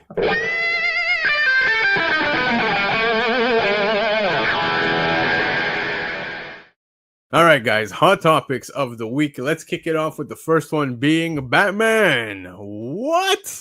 158 sold, 400,000 plus copies. That's right, 400,000 plus copies were ordered all across the map. So, again, not entirely surprised here. I think there's a lot of hype coming, into this one. It's nice to see DC having such sales here. But what's pretty cool is that DC is letting comic book stores sell Batman 158, the first chapter of Batman Hush 2, early from 6:08 p.m. local time on the 25th of March. So if you guys want to get it a little earlier, you can do that. Now, additionally, retailers who ordered at least one 25-count bundle of Batman 159 Ash cans qualify to order the Batman 158 Launch Party glow-in-the-dark variant cover. My God, the amount of gimmicks going on with this particular issue is pretty insane. But the glow in the dark variant cover appears to be a version of the Batman symbol, but reveals a swarm of glowing bats in the dark. Now, qualifying retailers can order the Batman 158 Launch Party glow in the dark variant cover as open to order variant. So that's pretty cool. I mean, there's no extra premium for them on that end.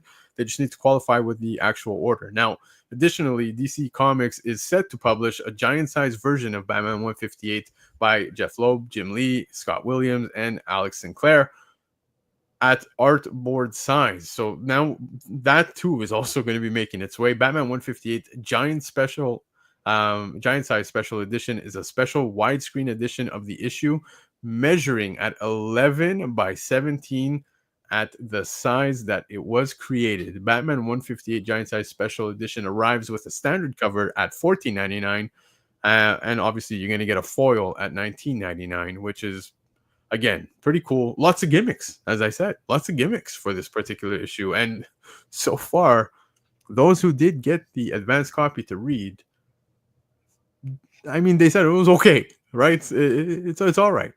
Yeah, I'm buying it. I'm buying whatever. I don't care if it's out. I'll buy it. I love the 6:08 p.m. That's fantastic. Yeah, these are good things. These are good things. I mean, good. It's good for DC. Obviously, DC's doing some good things right now. You know, I was sitting here thinking about how nice it was that that Absolute Flash had hit 150 or something like that, and Martian Manhunter hit like 125 or 140 or something. They hit a good number too. And then I get on here and I see this and I'm like, oh, 400. Okay, that's nice. 400,000 plus copies. They're having some good times over there right now. So this is great.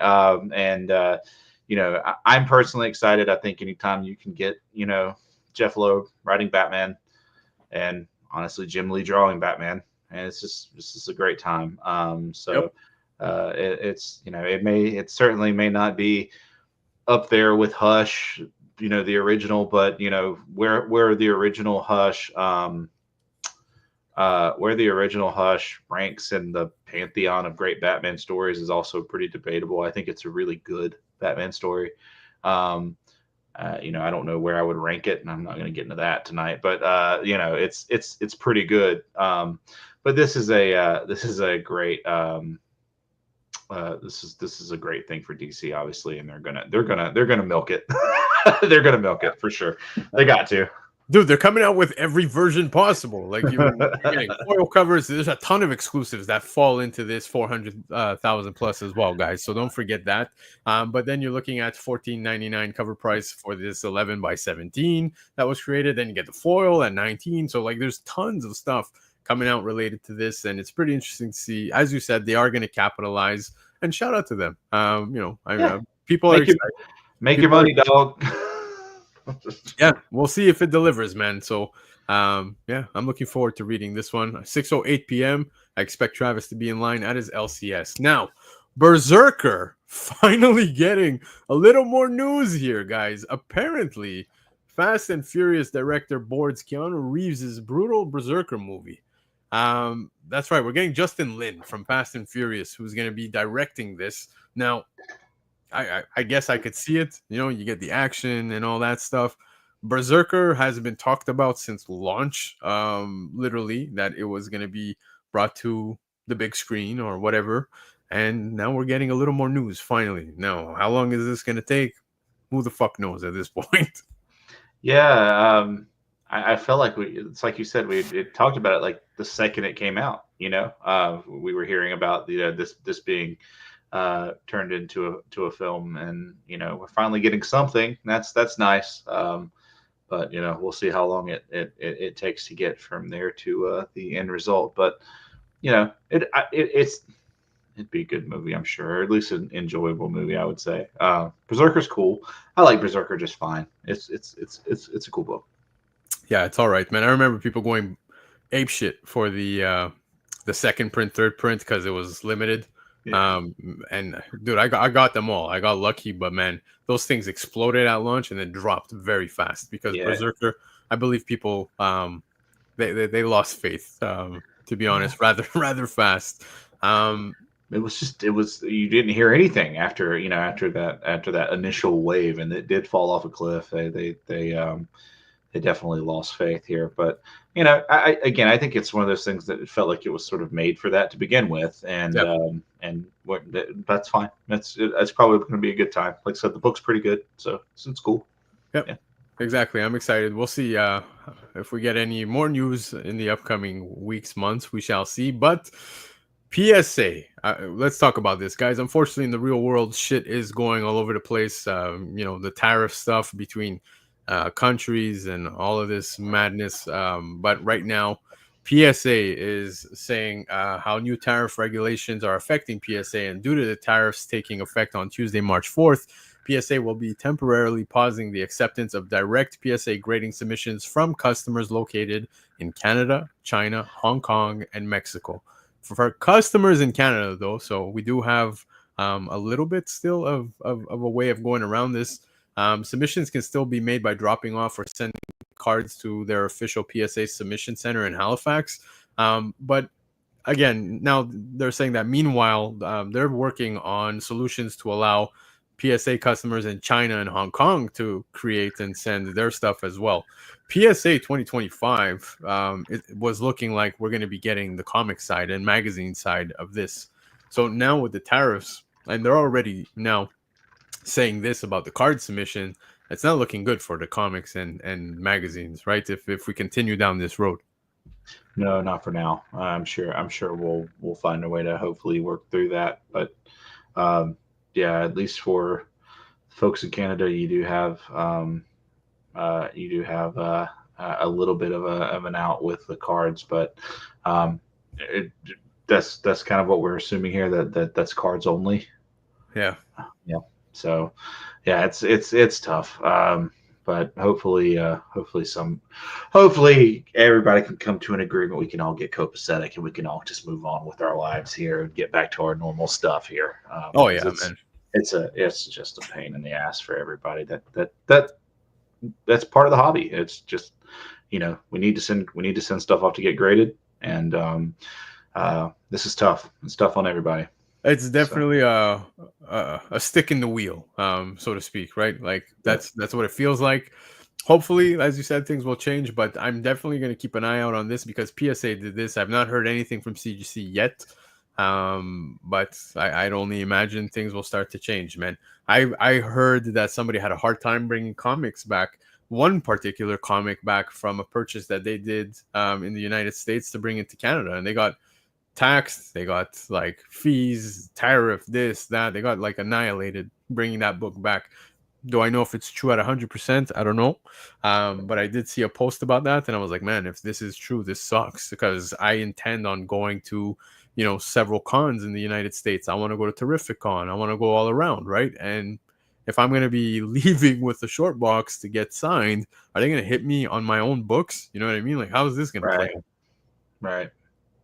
Yeah, that's a good question. It's a good question. It's could be could be a little bit problematic, but yeah, yeah, like just like Deed said, I think hopefully we would likely see more folks running into that as time goes on, but hopefully that's not the case. Yeah. Exactly. We'll see. But yeah, it seems like PSA is saying that it's impacting them in some shape or form. As Deed said, maybe it's the plastic. I don't know, but it seems to be the case. So, uh, you see what I did there? I did that unintentionally. It seems to be Seems the to be case. Booyah! That Jesus. joke. Oh yeah. But anyways, let's see what else is going on. Okay, Daredevil, guys. Teach. I didn't even ask you before going live. Did you watch this? No, I mean, yeah, Oh God. Oh God. Well, I'm gonna spoil it. I'm gonna it's have to fine. spoil it. Go Yeah. ahead. That's what I get. This You is snooze, the you lose. You yeah, snooze, you exactly, lose. That's how we do exactly. shit. Guys, no, I'm not gonna entirely spoil anything for you. If you missed the first 10 minutes, I'm sorry. That first 10 minutes. Okay, I'm not gonna spoil it. Damn it. I'll skip the slide. I had some information I wanted to share with you guys, but I won't share any spec stuff. I won't share anything. Sorry. I'll be nice You're to everybody fun. who hasn't Well, watched. hey, you're not getting any fight from me. All right, you're not getting any fight from me. I'm not going to be Fair, upset. fair, but I don't want people to get mad and rage quit. But anyways, besides spoilers and everything else, Daredevil's back, full swing, baby. It came on, it dropped, and let me tell you, dude, they didn't miss a beat. The cast didn't miss a beat. Everything was amazing. It was so good for me. I enjoyed it a lot. I know some people had some negative takeaways. I was surprised. I was like, "Excuse me, man. Like, what's gonna make us happy at this point? You don't like this. You don't like that. You don't like what are you doing? Why are you watching? I don't know." Yeah. Um, but man, it really hit, dude. The scenes, like the continuous scenes with the, you remember, the original Netflix seasons, we would get fight scenes where it was constant camera on the entire thing, the Yep. setting of the fight Yep. scene taking place, very well executed. The, the, That scene, we all know Bullseye's in this, so I'm not spoiling anything. All I'm gonna say what, is Bullseye's in this? stop I'm it, just stop. kidding. Um, so is Muse. I just want to put that out there. But man, the opening of the show is just so good. Like literally in the first 15, 20 minutes, I was just taken away. Episode 2 is just as good. Vincent D'Onofrio, Charlie Cox, the chemistry these guys have built. They've had it out the gate, but you can see it so much more now. It's just so good. I'm looking forward to what's coming. I really wanted to share a little bit more information with you guys about a particular book you might want to look at, but I'll be fair. I won't spoil it because it's only been a couple days since it's dropped. So if you want to know, feel free to DM me. I'm sure you may have already seen some of that. But if you haven't, message me on Instagram. I'll happily share that with you. Because I don't know, man. The story and where it's going, man, it looks like it's gonna ramp up significantly. Like, and I mean, it's gonna get fucking brutal. Yeah, I'm excited. This is the way it should be. This is great. I mean, um, Vincent D'Onofrio is okay. So I would say Vincent D'Onofrio was pretty like underrated maybe before all of this, and he's probably not as underrated as he was since Daredevil. But my God, he's so incredible. He's so incredible. I haven't even watched this, but he's incredible. I mean, yeah, I just Vincent D'Onofrio is he's Guys, the man. I gotta point it out because Phil's Treehouse. Shout out to Phil. I love Phil, man. Guys, subscribe to his channel. Show some love. But Phil's saying, hashtag whiny comic fans, and that's exactly it. Because you complain something's not edgy enough. You saw Daredevil in fucking She-Hulk, and everybody felt like that was embarrassing. I felt embarrassed. I felt bad. But Charlie Cox is a whore in comics, and so is She-Hulk. So there's nothing that completely threw me off. It was more the portrayal. It didn't feel Daredevil like, and it kind of gave me a little worry of what's to come once they hop over from Netflix to Disney. Let me tell you, that has absolutely nothing to do with anything. They really bring the edge with this. So we complain when something's too funny. We complain when we get something so aggressive, brutal fight scenes, killings, Infinity War. Like I don't know, man. Like when do we stop complaining? You can never satisfy everybody, that's for sure. We But don't we but don't stop complaining. but man, the amount of negative that I could not even comprehend that I was seeing online about this. As you could see, Rotten Tomatoes average tomato or 83%, 84% by the popcorn meter. It seems for the first time in a long time, critics and fans are pretty much at par here with the review on the first 2 episodes. I gotta say, yes, Ozzy's saying Penguin was in a class of its own, and it really was. I think Daredevil's doing the same thing. I think Daredevil's shaping up to be in a class of its own. Not, obviously it did what it did with the first 3 seasons over at Netflix, but now shifting over to Disney Plus, it looks like they're continuing that route. And I think they're really going to elevate Daredevil as a character. Guys, brace yourselves. We're going to see a lot more Kingpin and Spider-Man stuff. We're going to see a lot more street level shit taking place. It's going to be gruesome, man. And if this can bring out an edge to Spidey, I would love that. I want to see these interactions. I want to see more of this.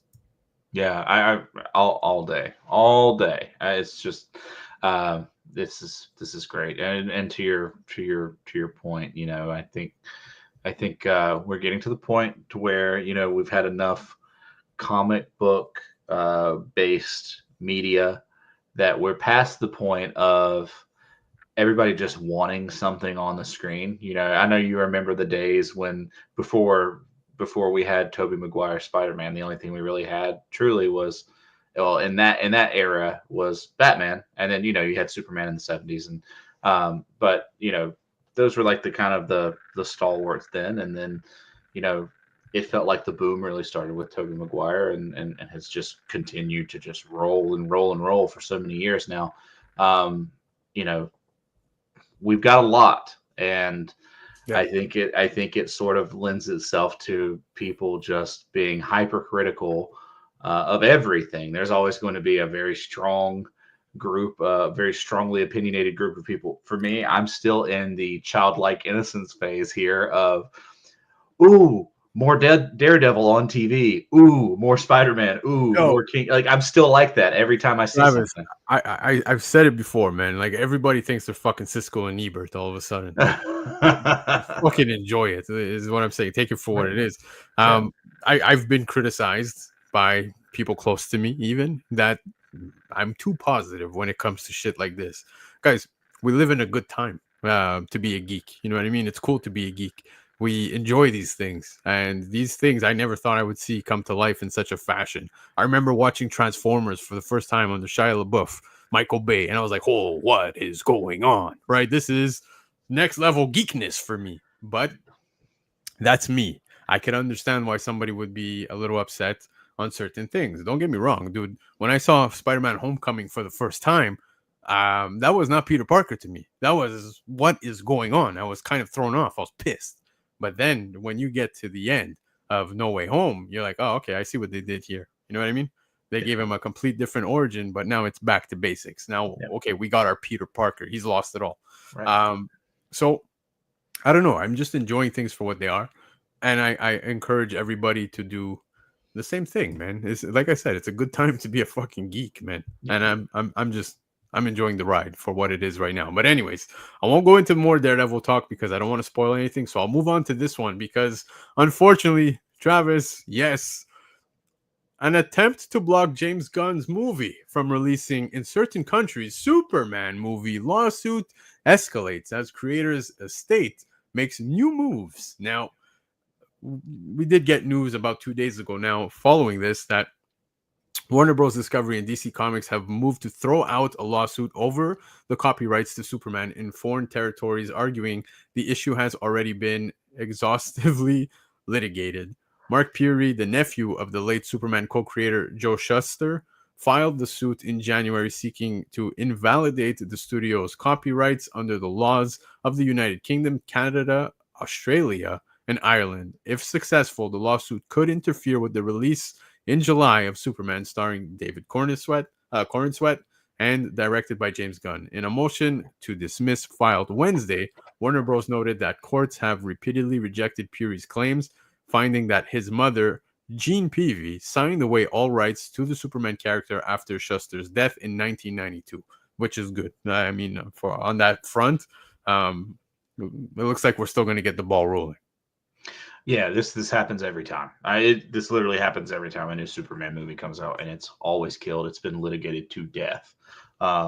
It happens every single time, and it just doesn't hold up. I mean, and like, look, I'm not taking sides here. It's just we've done this. We've done this more than a few times now, and it's going to end the same way.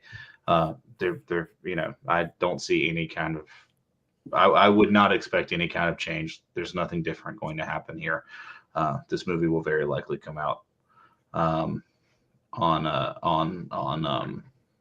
time. I don't see any kind of delay happening here. They'll figure it out. If they need to pay, like JSS said, if they need to pay some more money or whatever, they'll work that out. But it's not going to delay. I would be. They're not. Warner Brothers will not let that happen. I would in a million years would say they won't let that happen. Not at this point. Exactly. That was exactly my thought reading this. I'm like, there's no way in hell, especially after all the promoting and everything that's happening. Yeah. They're on a momentum now. They're about to drop this. No way it's gonna come to a halt because of this shit. Yep. I don't see that happening at all. Yep. There's no way it's going to delay anything, and the only thing that could come of it is kind of like what JSS is kind of getting at is, Warner Brothers could say, hey, all right, we'll give you some more money, even though legally we really shouldn't. We will, if we'll just throw this out, right? And yeah, they do this every time. They did it with Man of Steel. They do it every single time. Yep, But yeah, exactly. right. Exactly. And I like what JSS Brooklyn said. This will not result in an injunction that will delay the film. So hopefully not. It would be terrible. Right. But Exactly. anyways, let's get it into it, guys. I want to talk about this. This is probably going to be the hot topic tonight, and I might get a little annoyed, so forgive me. But Deadpool co-creator Rob Liefeld says comic shops are too unreliable to debut his new Youngblood relaunch with them first, so is selling to fans direct. First, Rob Liefeld quit Marvel. Now he's calling out comic shops for being unreliable with his work. I'm gonna give you the mic first because I'm gonna go on a rant. I'm telling you now. So go ahead. Well, I'll just say I don't have much to say on this except I have no idea what this dude thinks he's doing. I'm not, and you know me, I'm pretty Mr. Happy Go Lucky positive, but uh, what the fuck? I'm so, like, I just don't understand. Like everything that seems to happen seems to be, it's all drama all the time. It's just drama, drama, drama, drama, drama, and just I'm just tired of hearing about it. I mean, uh, like, I, what do you even say about him at this point? He's just a pain in the ass. That's all I can say. And like, I love Rob's work, but it's just a pain in the ass. That's all I got, man. I got nothing else to say on the guy because it just keeps happening over and over. It's always something. I saw a meme the other day, and it said it was like a timeline of Rob Liefeld, and it was the panel from Doctor Manhattan Yeah. in Watchmen, and it said, Rob Liefeld announced he's quitting Image. Rob Liefeld announces he's quitting this, and then it fast forward, it says 2027. Rob Liefeld announces he's never going to quitting comics. Like, it's fantastic, but it's also completely true. I don't get it, man. Like, I like Rob, I like his work, but what the hell? I just don't even know what to say about it anymore. I feel like he's just he's publicly melting down at all times, no matter what time of fucking year it is. That's exactly what's taking place with Liefeld, and it's pretty sad and pathetic to see at the same time. Now, do I love some of the things that Liefeld's done for comics in the past? Yes. Do I think it elevates him at such a level where he can be above everybody and act a certain way? No, absolutely not, man. I'm sorry. There's way many others that are superior in my eyes. Now, the whole Marvel thing, I understand. Co-creator of Deadpool, you didn't get invited to an after party or whatever it was. That was a whole other story on its own. Dude, I'm gonna be honest with you. I have friends who have become friends um, with each other, having met through me, go out without inviting me. I ain't fucking pissed at them. I'm not gonna disown them and be like, no, fuck you. You guys are hanging out without me. It was just so weird to see him publicly get upset about that and then quit Marvel and whatever. Now, this saying that comic shops are too unreliable. Timeout. Timeout. Shops are not unreliable. Let's speak facts here. Maybe truth hurts. Maybe they don't want to order your shit. You ever think about that? Maybe. You have to remember what you are competing with on the big scale, right? Marvel's fucking crushing it right now with the Ultimate Universe. You got DC crushing it with the Absolute Universe. You've got the Energon Universe going. You've got the Ghost Machine stuff going. There's so much good shit coming out. Maybe shops are willing to pass on this. Maybe that's something that you need to think about rather than, oh, the shops are unreliable. No, sell directly to fans. Have fun with that. That's okay. There's nothing wrong with that. That's for sure. But to say that shops are unreliable, pump the brakes, bro. I get it. You're pissed off. You're having a fucking moment. It's cool. But Liefeld, he does what he does on Whatnot. I'll give you an example, okay? I'm not putting Lefteros on a pedestal by any means, okay? But I know this for a fact. Lefteros, and this is just going to show you the difference of creators, okay, comic creators, not content creators, but artists, all of the above. Lefteros every week posts on Instagram, right? Does he not? He'll post the new comic book day selections and the FOC selections. He had tagged Rob Liefeld on a book that made the list. It was Rob Liefeld's book. Lefteros tags all of the artists. He tags everybody to, give them a shout out so people could follow, etc. When Lefteros does that, he gets thanks from the artists or the writers directly, whether it be on the post in the comments or in DMs. He'll receive a thank you, and that's not why he does it. But it just shows you that it's appreciated. Right. Rob Liefeld blocked Lefteros, just to give you an example of different characters here. So, in my point of view, the guy is promoting your book, and rather than a thanks, it's a block. Okay, right? That's the way I see it. It's kind of messed up.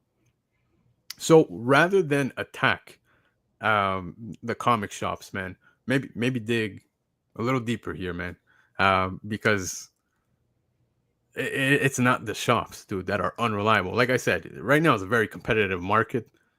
Should you want to, postpone this or whatever, I could totally understand. But I don't think it's the shops. Calling out the shops, saying that they're unreliable, it's kind of stupid to say that. I mean, does the term biting the hand that feeds you sort of, fit here? Because, I mean, that's the lifeblood. I mean, yeah, direct sales are great right off your website. Awesome, cool. But shops do such a major amount of the heavy lifting when it comes to sales. And I think just universally shitting on comic shops is probably the single worst thing you can do in this hobby. Because look, there are good shops, there are bad shops, there are in the middle shops.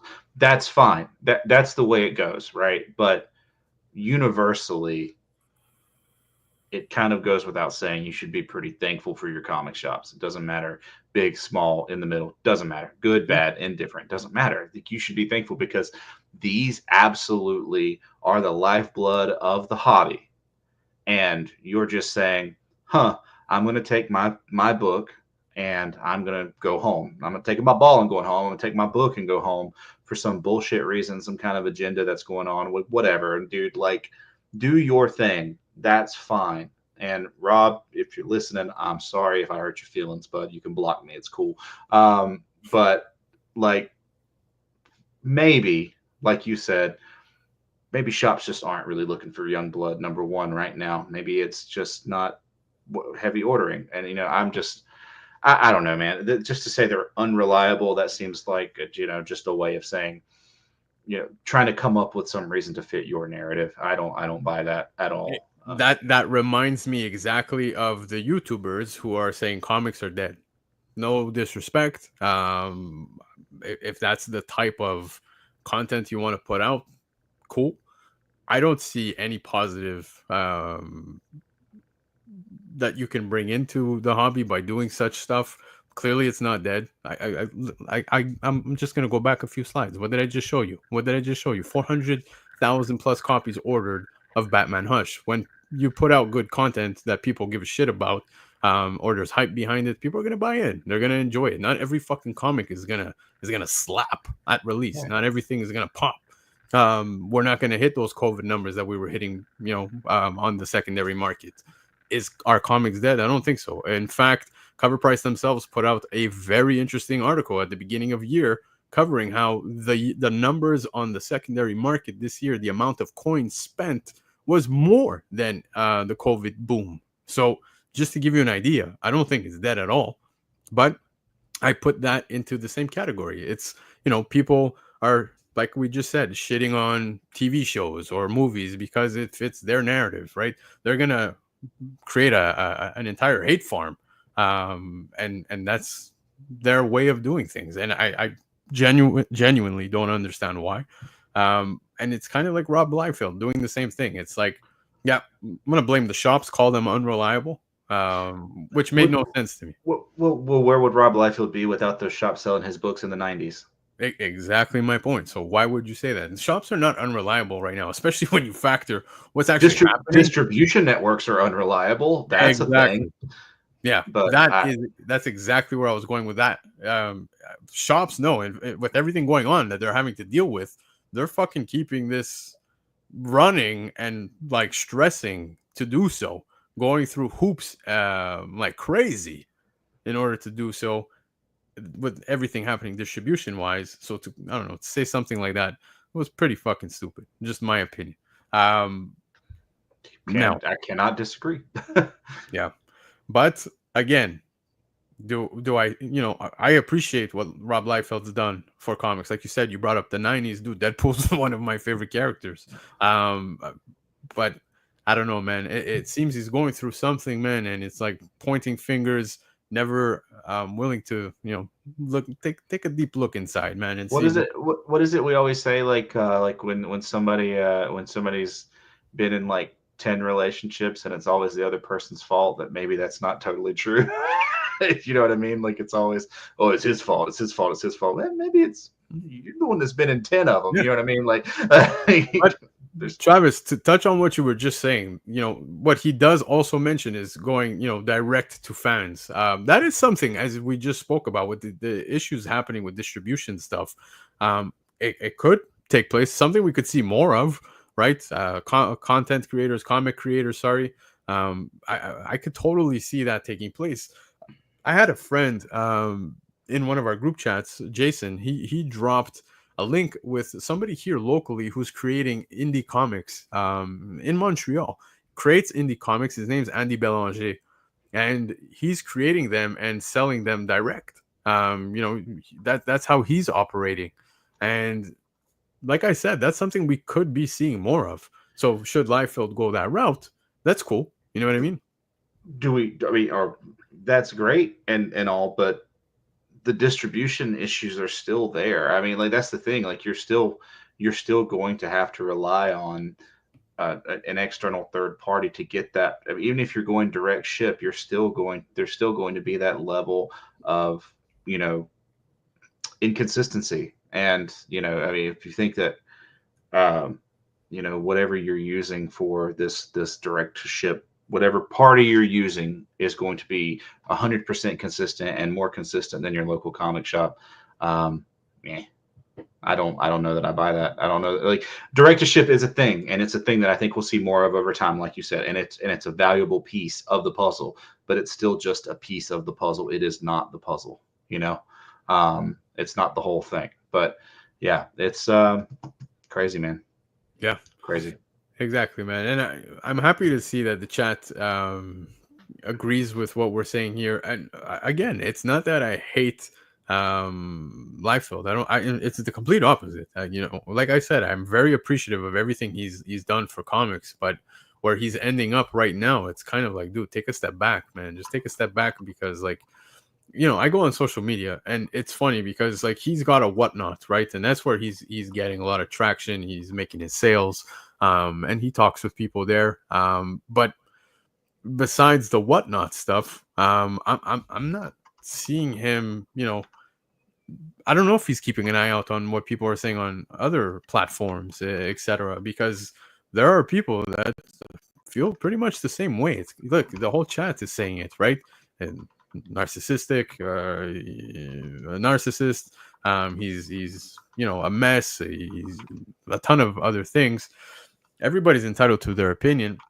I'm not going to the extremes of calling him anything outside of, maybe going a little too far with some of the comments he makes. The Marvel shit, okay, I get it. You know what I mean? Maybe it hurts your feelings a little bit, but man, it's uncalled for. Let's leave the shops out of it. There's just no point. Those people are working hard, just as hard, if not harder, to make their money at the end of the day. And they're the reason you are where you are. I mean, you got talent, and you're an important figure in comic history. There's no question about it. But where is any of that without those comic shops in the 90s? For sure, man. Lefteros is even saying, just to add to the story I told you guys earlier, he's like, I have no ill will towards Rob Liefeld, but the irony is not lost on me that he blocked me for promoting his work in a positive way, and he claims he doesn't think people market his work properly. So imagine that. You got somebody who's doing free fucking promo for you, putting it on, the FOC selections of the week or whatever, and that's your response. It's a block. Like, okay, dude. And then you're gonna flip it back to the shops, blame the shops. It's just it's a weird approach. It's just so strange, dude. Right. That just doesn't make sense to me. Yeah. Zero sense. But anyways, that was the show tonight, guys. I had a lot of fun. Travis, it's always a blast when you hop on. Great conversations. I'm sorry if I made it a little spicy tonight for you in the hot topics. But yeah, man, you told me you pre-recorded your episode today as well. That's going to be dropping. So tell us about it. Yeah, so the local comic podcast, we call it that's the name of the podcast, but it's the Absolute Show. It's on my YouTube channel. It's on Spotify as well. We did record we kind of switched platforms today, so kind of switching up is a little different. But with the new releases of the Absolute Show, with the Absolute Universe, we decided that we were going to kind of reset everything back to zero, and we're going to split the 6 books between the two of us. And so we did a draft today. So we drafted all 6 Absolute books, and it was an alternating pick thing, and it was fun. And there was some hurt feelings and some second thoughts about who we picked, and yeah, it was a good time. So that episode will be out either Tuesday or Wednesday, depending. But yeah, it should be a good time. So appreciate everybody listening. And Lefteros, you are 100% accurate, my friend. Yeah, appreciate you all being here, hanging out till the end. But yes, there is a giveaway. So that being said, Travis, I'm gonna have to ask you to pick the hashtag you want everybody to write in the comment section. So what shall we go with? Let's do hashtag LLAP. That's what I want. LLAP. LLAP. Okay. So let me put that up for everybody so they know what to hashtag. So hashtag LLAP. I'm adding the banner so that people can see it. There you go. I just want to throw this out there. I'm actually just going to set this one up a little bit because I just feel like it. So not only are you going to get the Raza variant, I'm going to throw a copy of Absolute Wonder Woman #1, cover A, been popping up on the top 10 and runners up list. So that'll be in there too. So you guys can expect 2 books tonight. So you didn't have to do that though. I'm doing it. I gotta get this stuff out of here, man. I'm drowning. I'm drowning in books over here. Dude, I don't even, if I show you what I pulled today from Comic Brother.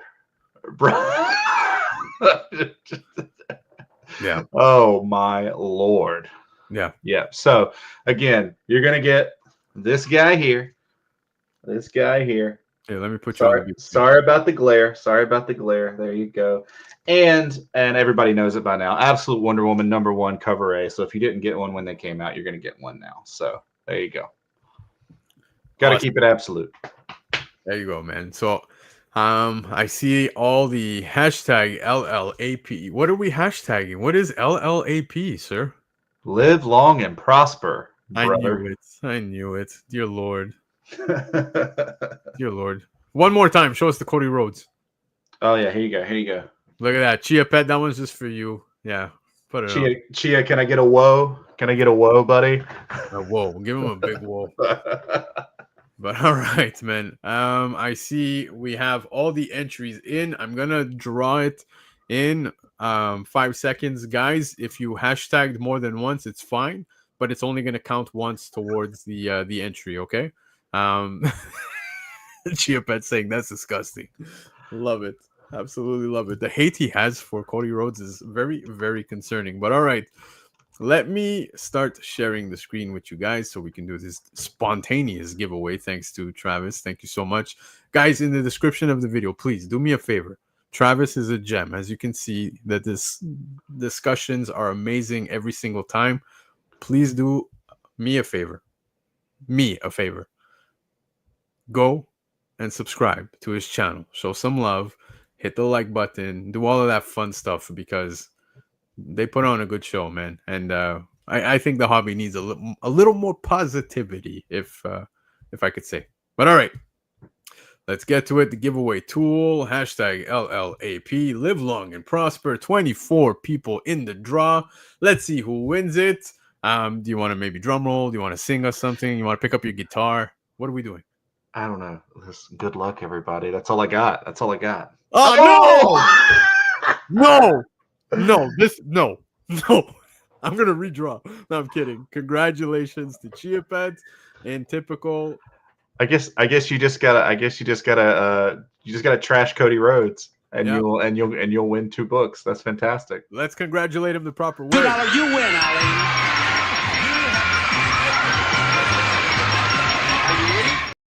So there you have it, man. Chia Pet wins it. Chat, thank you so much for tuning in tonight. It was a fun show.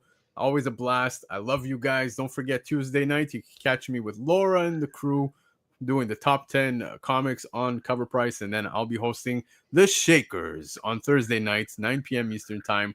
So subscribe to Covrprice. Don't forget to subscribe here if it's your first time watching. I'll be back next Sunday with Love for Comics, who we also will be giving away more books. That's right, man. 3 people have the chance to win next week. So multiple stuff going away next week, man. So shout out to all the chat. Shout out to Love for Comics. Can't wait to hang out, talk all that fun stuff. Travis, I will see you on WWE 2K25. All right. You will, my friend. Hell in a Cell. Let's do this. You ready? Yeah. All right. Okay. Bye, guys.